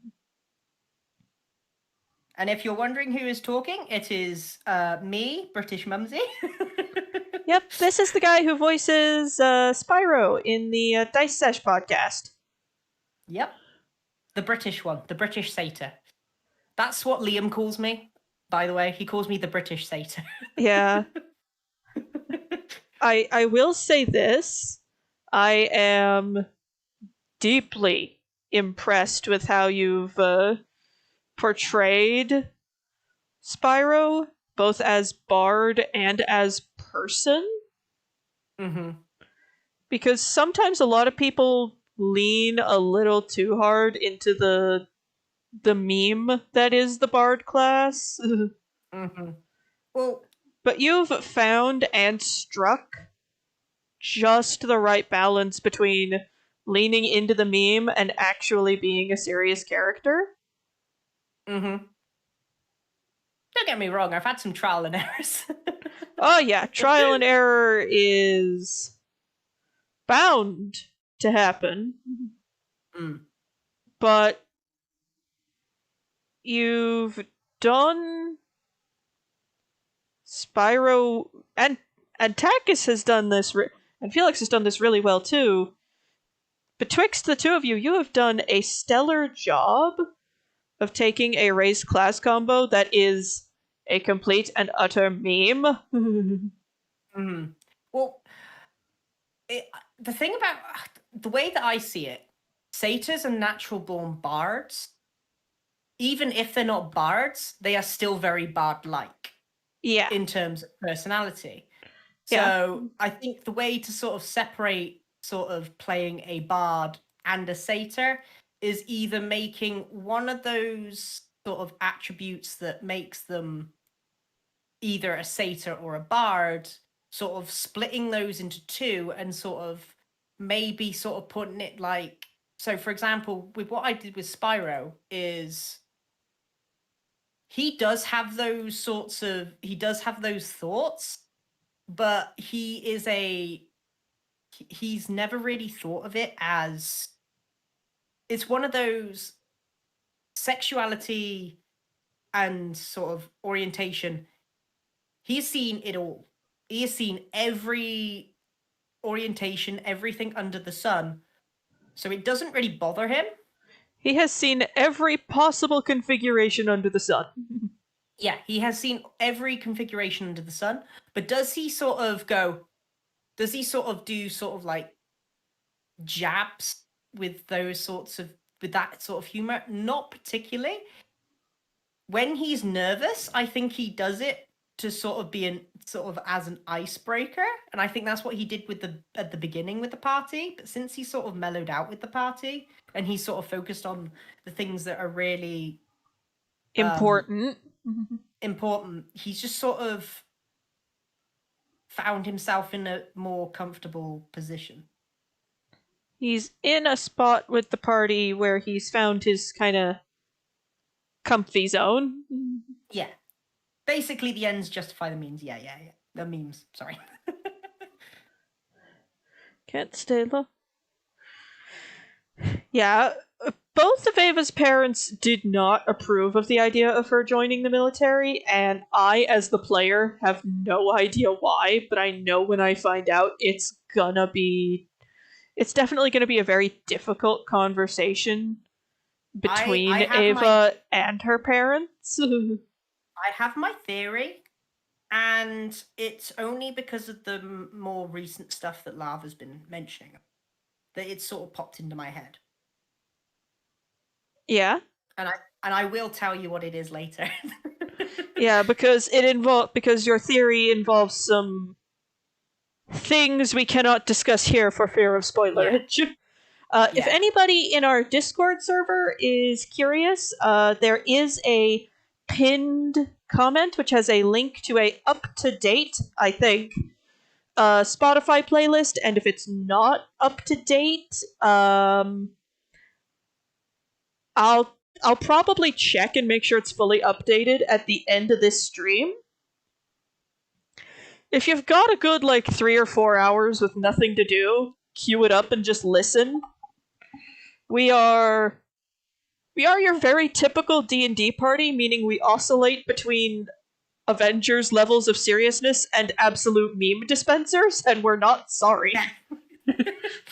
Yeah, I remember one session where we were just beginning, and I just found this one random sort of gif of a person spinning plates, and we completely dropped immersion just before we started. Just then Lava can go, "That's how I feel." And I'm just like, how does she explain her boyfriend to them? Her parents don't know about Menelaus at the moment. And it's probably going to stay that way for right now. Yeah. Though, one thing that I think Ava's gonna have to do before we get to Akros, literally turn to every member of the party and just be like, no one mention the boyfriend. Because I love Spyro dearly, but he is an honest child, and if someone asks him about Ava's love life, I don't think he could physically lie. I don't think Ava's actually... Did Ava tell Spyro specifically about Menelaus, or he caught sight of it. He knows about Menelaus. He had some ideas of what Menelaus was when you left Meletus, because he did notice you kiss him. Right. So he had some sort of guess. So who's lover boy over there? And then a bit later, I think you did sort of mention the deal with him eventually. Yeah, she did talk to Spyro about it. I think on one of the nights the two were on watch together. Whether or not it was recent, I can't recall. But yeah, there will probably have to be a none of you mention Menelaus. Alright? Yeah, no, it's definitely going to be the case. Any of you mention Menelaus, you will be put against a wall and shot. Spyro. Okay, as long as no one asks me a direct question, you know that I'm no good at deception. Which is really funny. He's a bard and he's no good. Yeah. What do you think of these these sort of dapples? Beautiful. Wondrous. But yeah, there's going to be a lot of things. Ava's going to look at the party and go, "Don't tell my father." The tattoo, no. I don't think anybody in the party knows about the tattoo yet. Tarkus would know because he helped you get dressed for for your seeing date. Menelaus, right? So Yeah. Tarkus would know, but nobody else does. Yeah, it's just But Tarkus is too good at deception that you know for a fact that the secret is safe with him. yeah, it's just don't mention I have a boyfriend. Don't. Tarkus, you know what the other thing that I don't want to tell my parents about. Tarkus, my lips are sealed, my lady. Good. What? Oh yeah.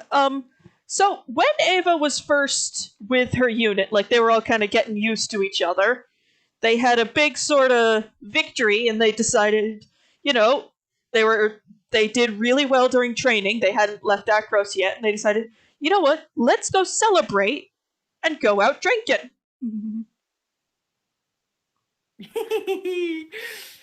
Ava woke up the next morning with a tattoo. On her lower back. Yeah. It's a symbol of Iroas on her lower back, like right in the small of her back. Mm-hmm. Which I think he put in some fan art, some art before now. Yeah, I've done like a sort of concept art of like where her various sort of scars and identifying marks are. Mm-hmm. And that's got the tattoo on it.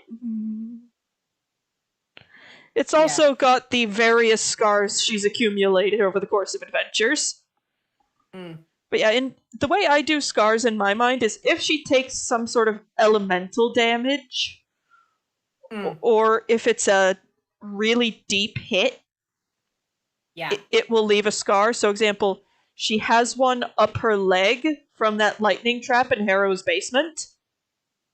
Yeah. And on the other leg, so in the very early episodes, remember that bit with the Leonin who would not die, where she went, I will stand ground while you guys beat feet, after she'd caught like a arrow in like the upper thigh area? Yeah. There's a little diamond on her thigh from that. Mm-hmm. Oh, can you just imagine when she comes back to Akros? Her father's just going to take one look at her and go, what have you done to your body? Look at this. You've got a scar here and a scar there. And you're just like, oh, the scars. Yes. For the sake of everything sacred, Menelaus knows about the tattoo for reasons I can't say because Susan Wojcicki. Yeah.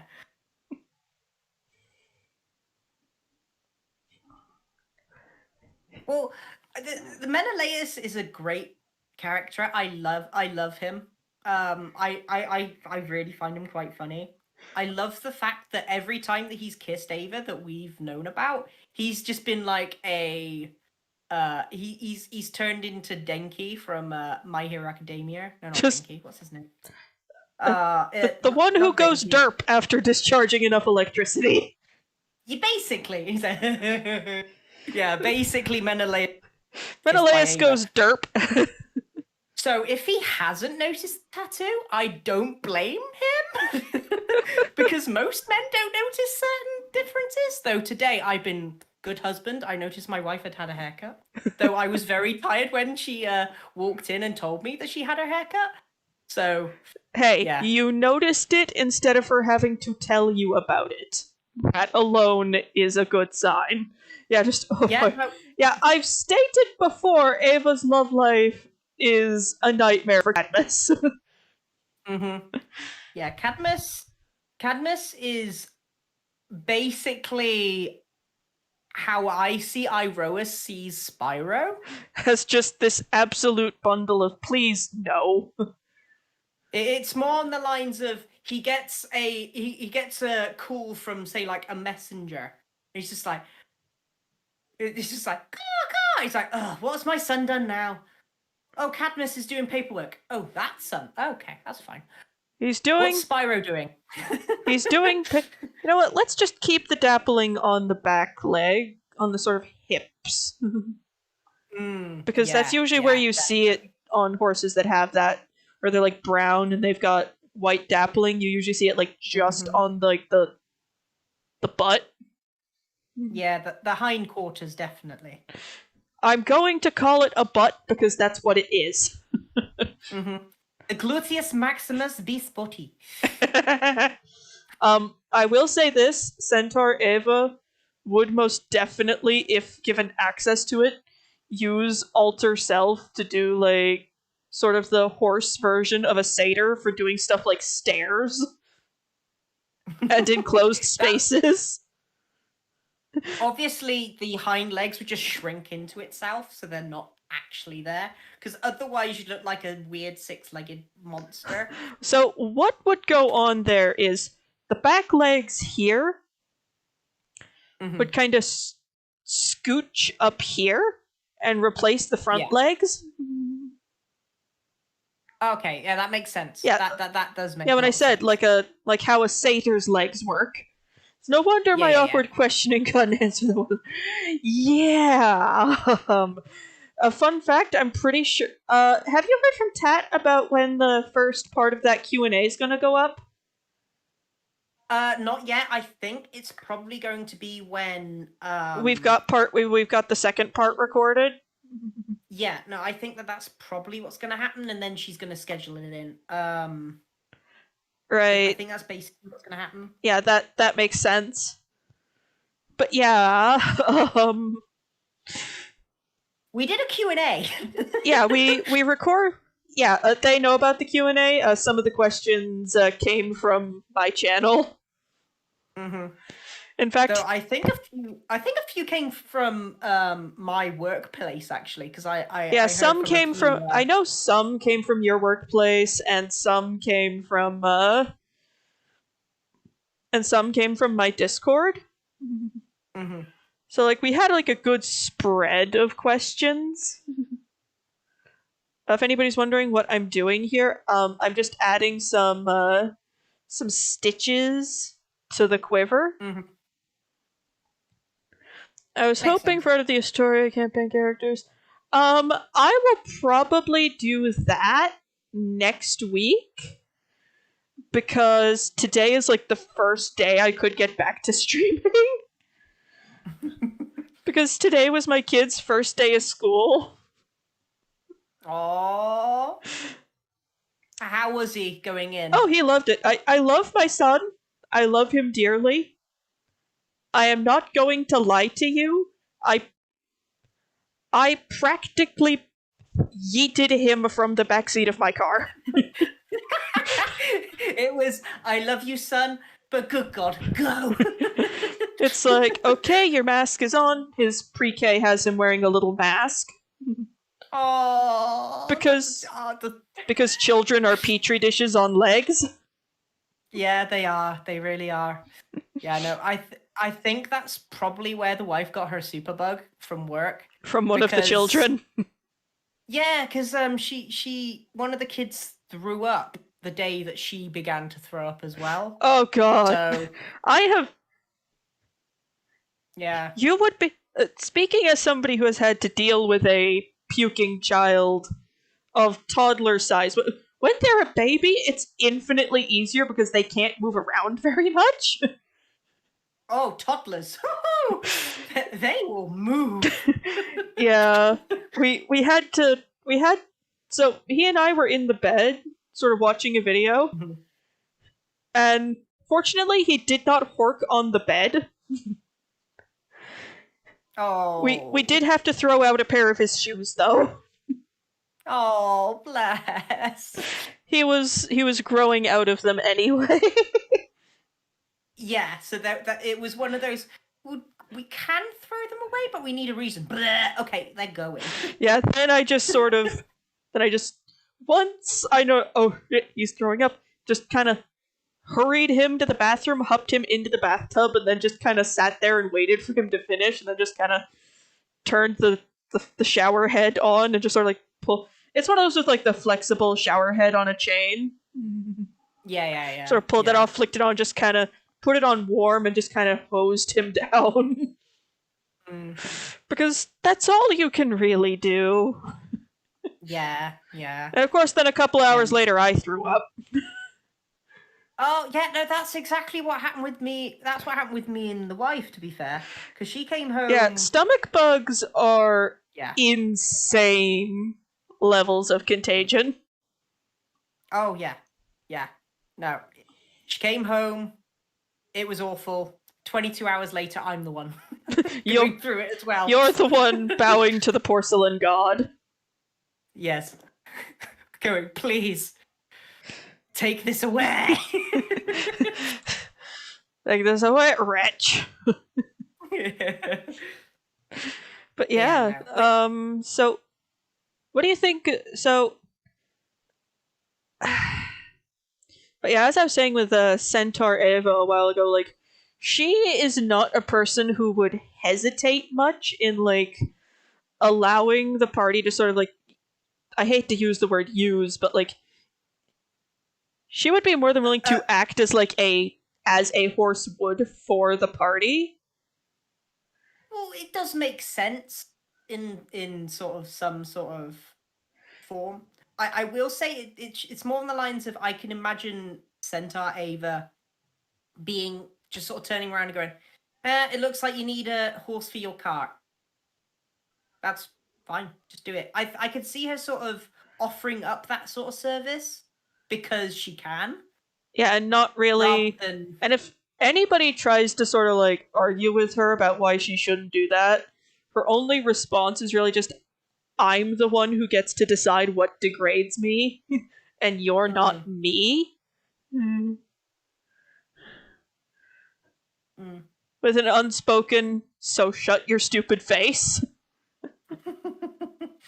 Yeah. But yeah, so you can't really see it in this drawing, but Centaur Eva would have her hair long and keep it braided.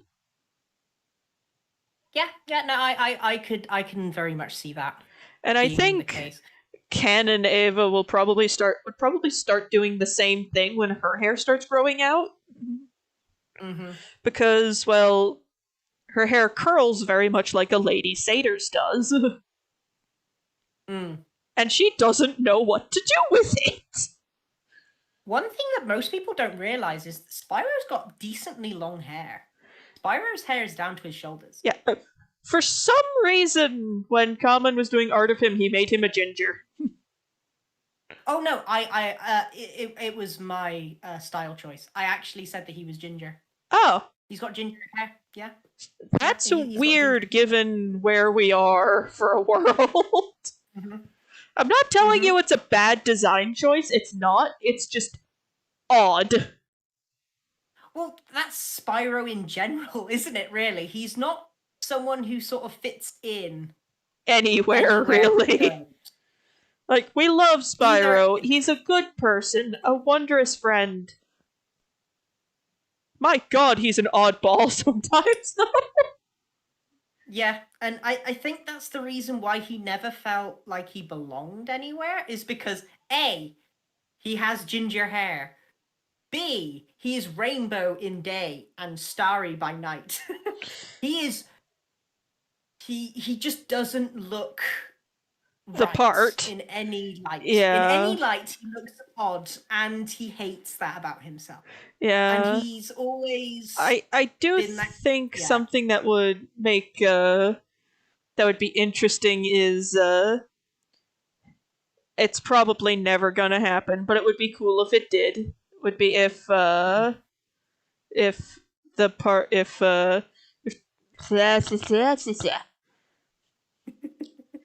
I can speak coherently, I swear to God. Mm-hmm. Whew. Oh yeah, bicorn error. Now it's my turn. Now it's your turn to not be able to speak coherently. Hello, bicorn Ava would be interesting. I'm not gonna lie. Yeah. Also, Ava as like a bog standard like unicorn person would definitely use her horn to stab people. Oh yeah, definitely. A lot.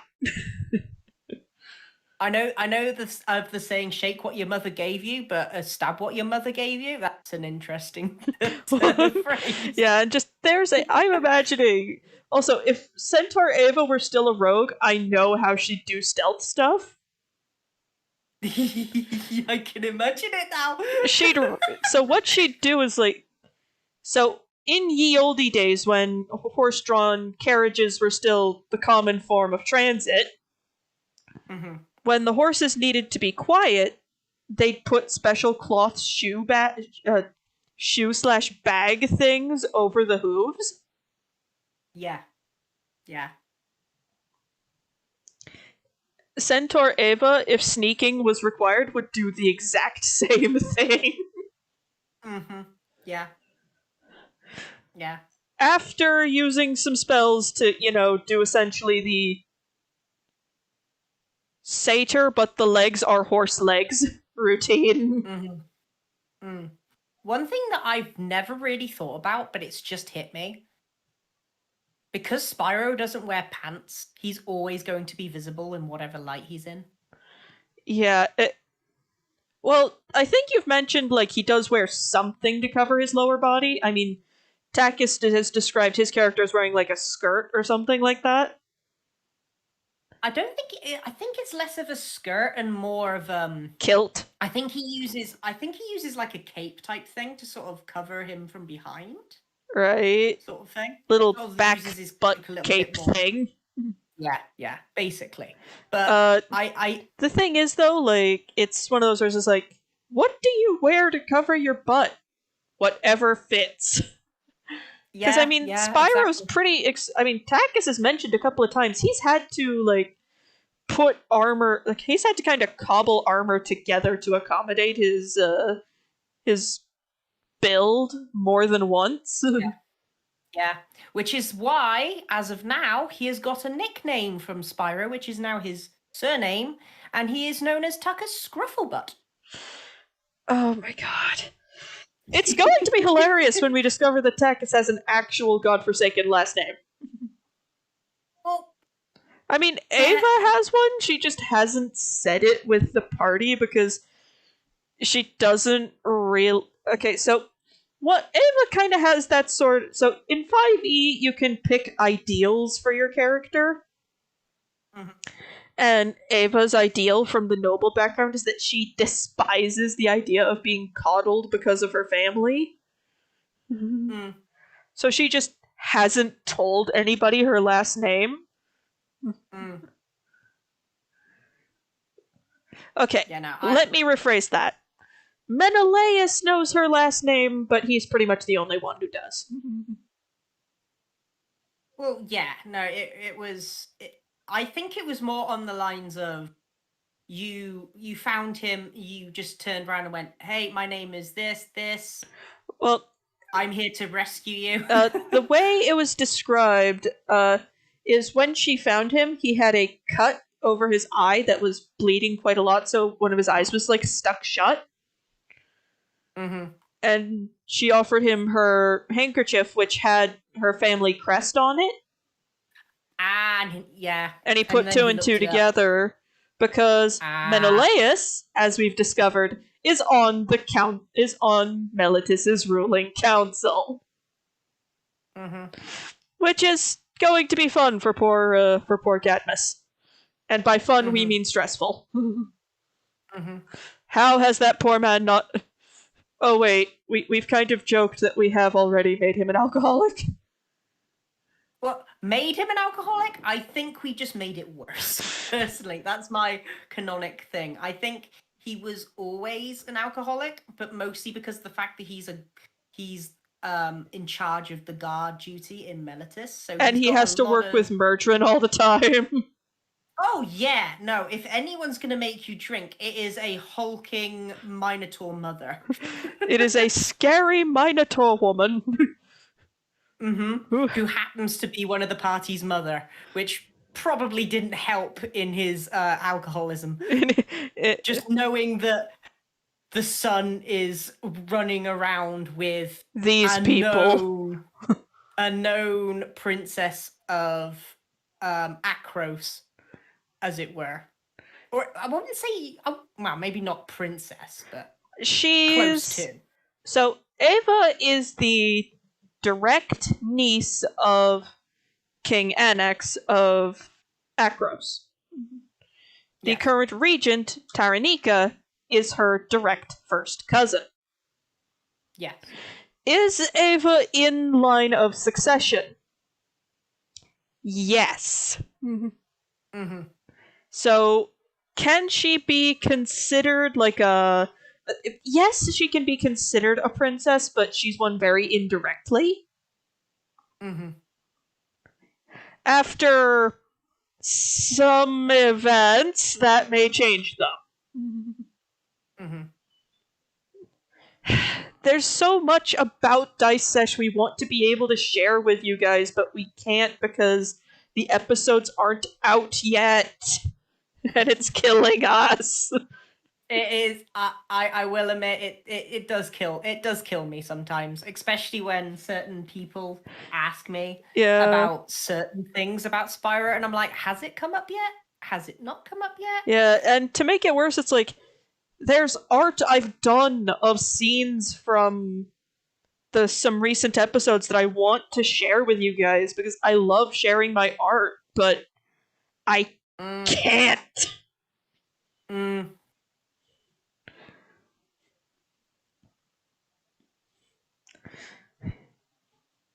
Yeah. No, it's difficult. It's difficult being part of a podcast knowing you're this far ahead of the recordings. Yeah. That you don't quite remember well, what episode we're gonna be certain going on aspects hiatus for a while because my husband has that part in the play. Yes.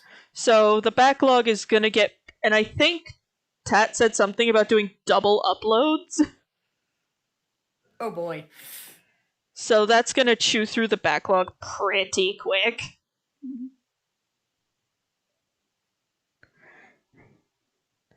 But yeah. I'm gonna do something really quick here. Mm-hmm. I'm gonna make the delineator between like the fur, the horse bits and the people bits a little less sharp. Yeah. Okay. Because it looks strange. Like it's not a centaur, it's human Ava in some kind of animatronic. Yeah.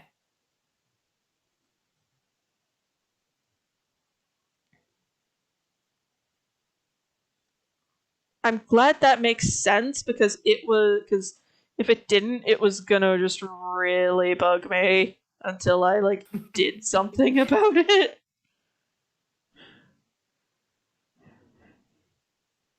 First, let's take the size down a little bit.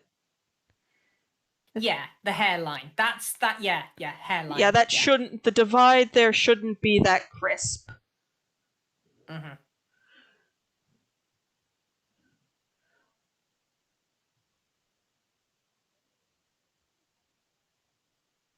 There we go. Much better. Mm-hmm. Now it doesn't look like it's just Ava in an animatronic suit.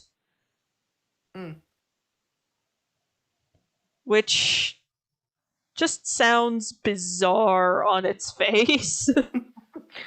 Ava has decided to sneak in with the local centaurs. How? By pretending to be a centaur. How is that? Who's the back legs?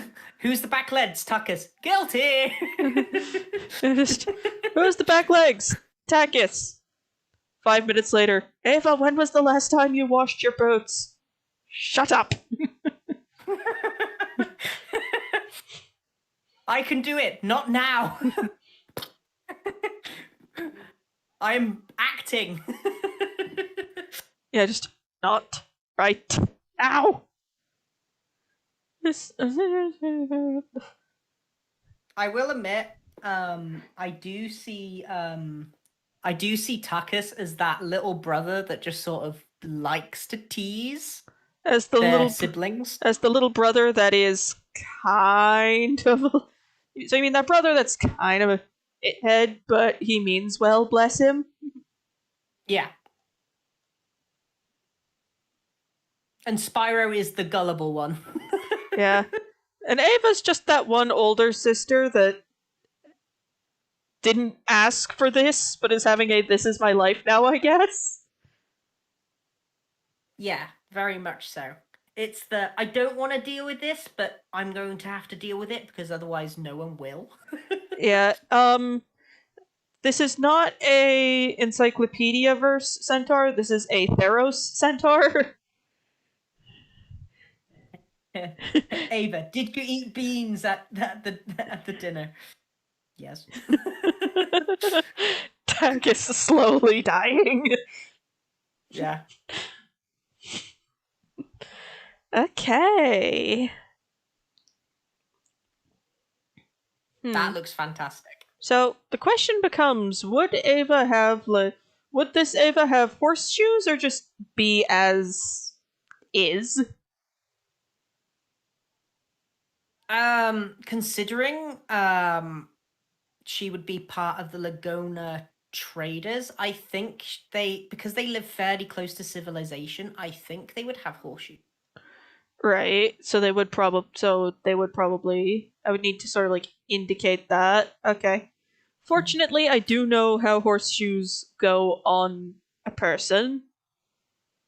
Well, On a person? horse. You know what I meant.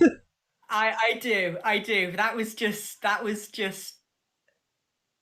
what yeah. I like to call an unfortunate slip of the tongue. Yes. That was definitely one of those oh dear Susan moments. That was just a I have said something. Yeah, so when I was a little girl, my family, my grandmother, one of them, liked to have. She signed me up for horseback riding lessons, and as a result, I kinda remember a little bit of how like horseshoes go on. Mm-hmm. Now, them being nailed on, and they are, doesn't hurt the horse any. Yeah.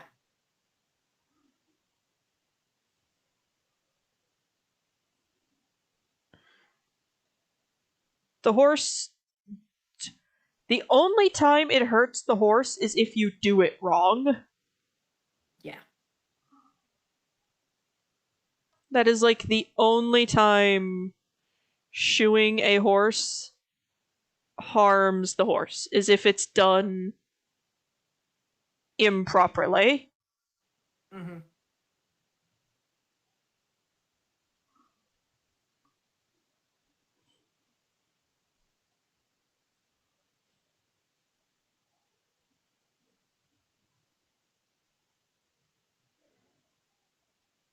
Of course, if Ava were a centaur and did wear horseshoes, every time when they did go into civilization, there would probably have to be pit stops at a farrier. Someone who is the dude who puts the shoes on the horse. Yeah.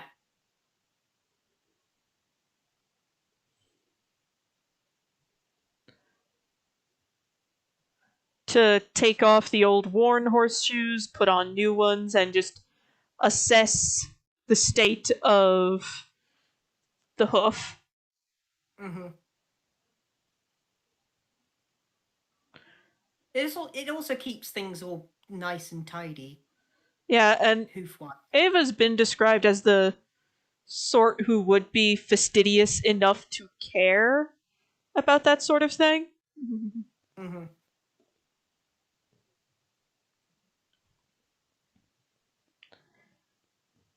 I can also imagine that centaurs eat quite a lot of food throughout the day. Oh, yeah. Centaur, let's not kid ourselves here. Centaur are big. Mm.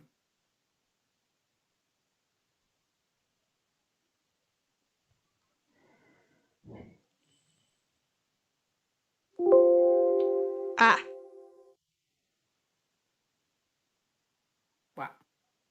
Sorry, my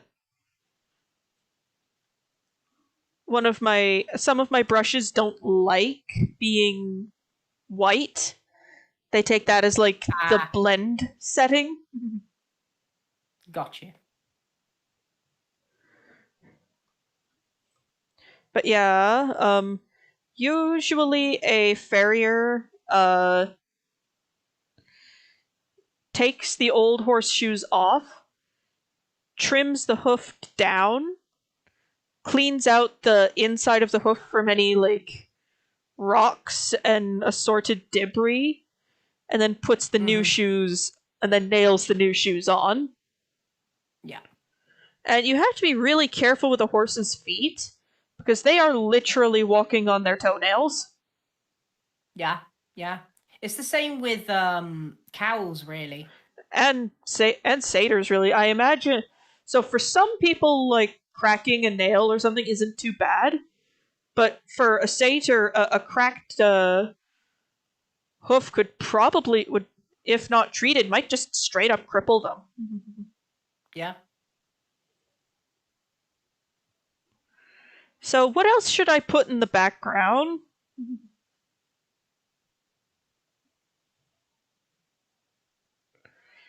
Because like there aren't maybe like some trees or something. What do you think? Yeah, maybe a tree. That'll do. Eh. Something I've found works really well for doing trees is using a dark green color and then like a cloud brush if you have one.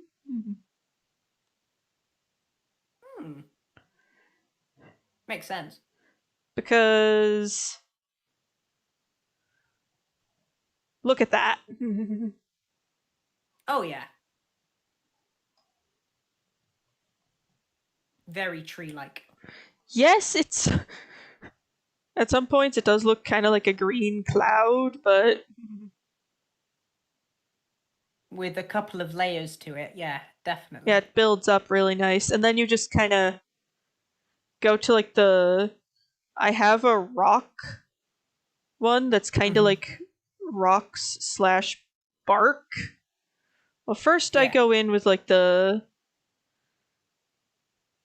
solid kind of brown. Yeah. Yeah. Also, contrary to popular belief, horses are not 100% vegetarian.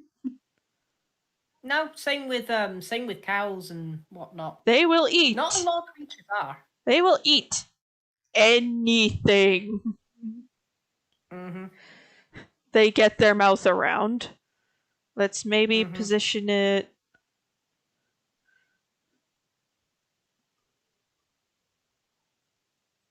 Let's just duplicate this to darken it up a bit. And then just kind of put it on the ground. Ta-da! Shrubbery. Yeah. Woohoo! That's where you'll find Takis. Yeah, that's where Takis is probably hiding.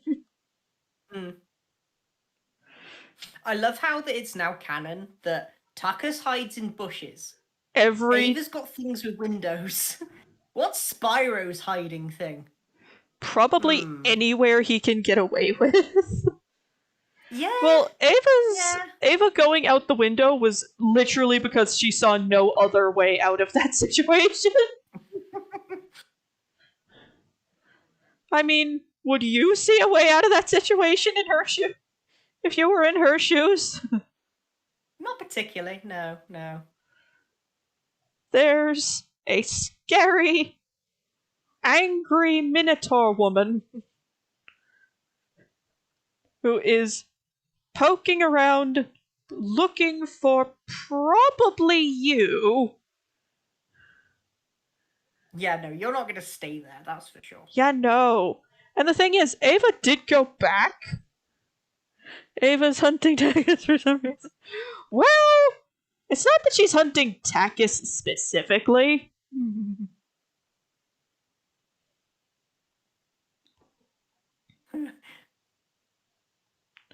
She is not hunting him specifically, she's just out hunting and Takis happens to be there. Yeah. I just had a thought. What if you put a pair of little horns sticking out one of the strawberries? It's like, Takis, you're not hiding very well. It's like, Takis, yeah. It's not me. It's like Takis, yeah. You know she's gonna find you, right? Not if you. I don't care. Not if you be quiet. She's not. Why are you hiding? I'm bored.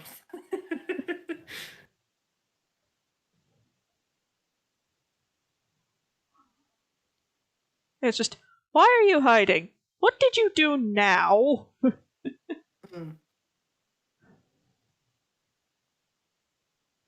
And poor Takis gets to go, but I didn't do anything.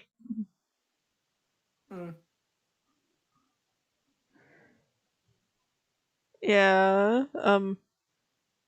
I do personally like to imagine the rest of the yeah, like there's Ava as like, is Ava this party's like mom? Yes. I think Spyro likes to hide in trees. I think that's where Spyro's hiding place is. So if you ever look up into a tree and you see Spyro, that's where he's hiding. Yeah. Tauros tries to hide, but not well. Yeah, no, Tauros just stands out like a giant sore Minotaur thumb. He tries, bless him.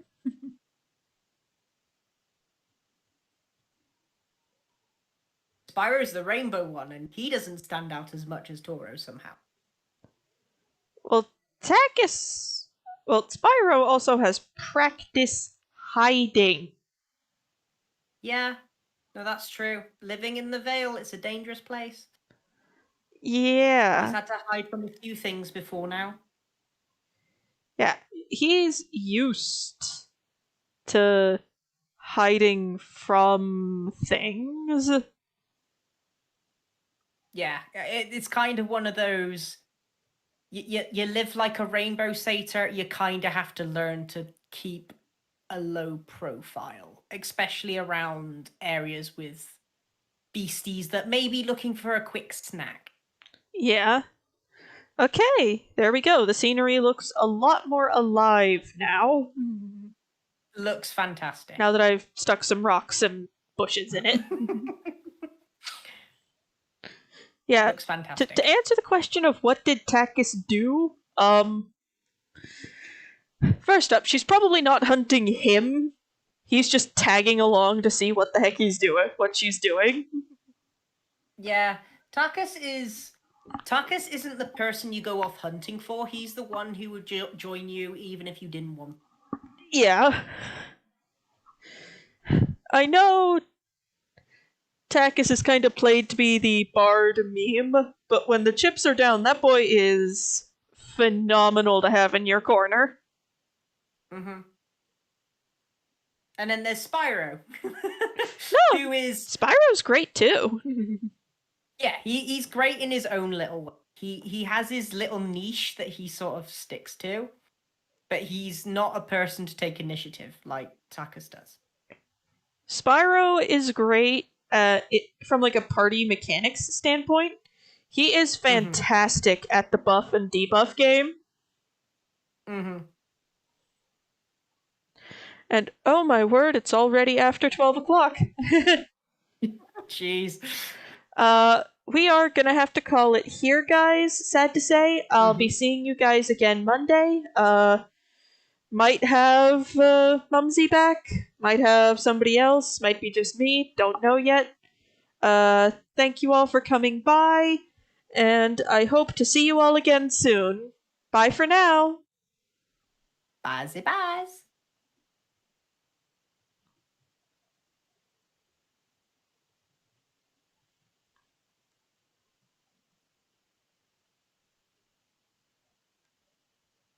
Whew. Huh.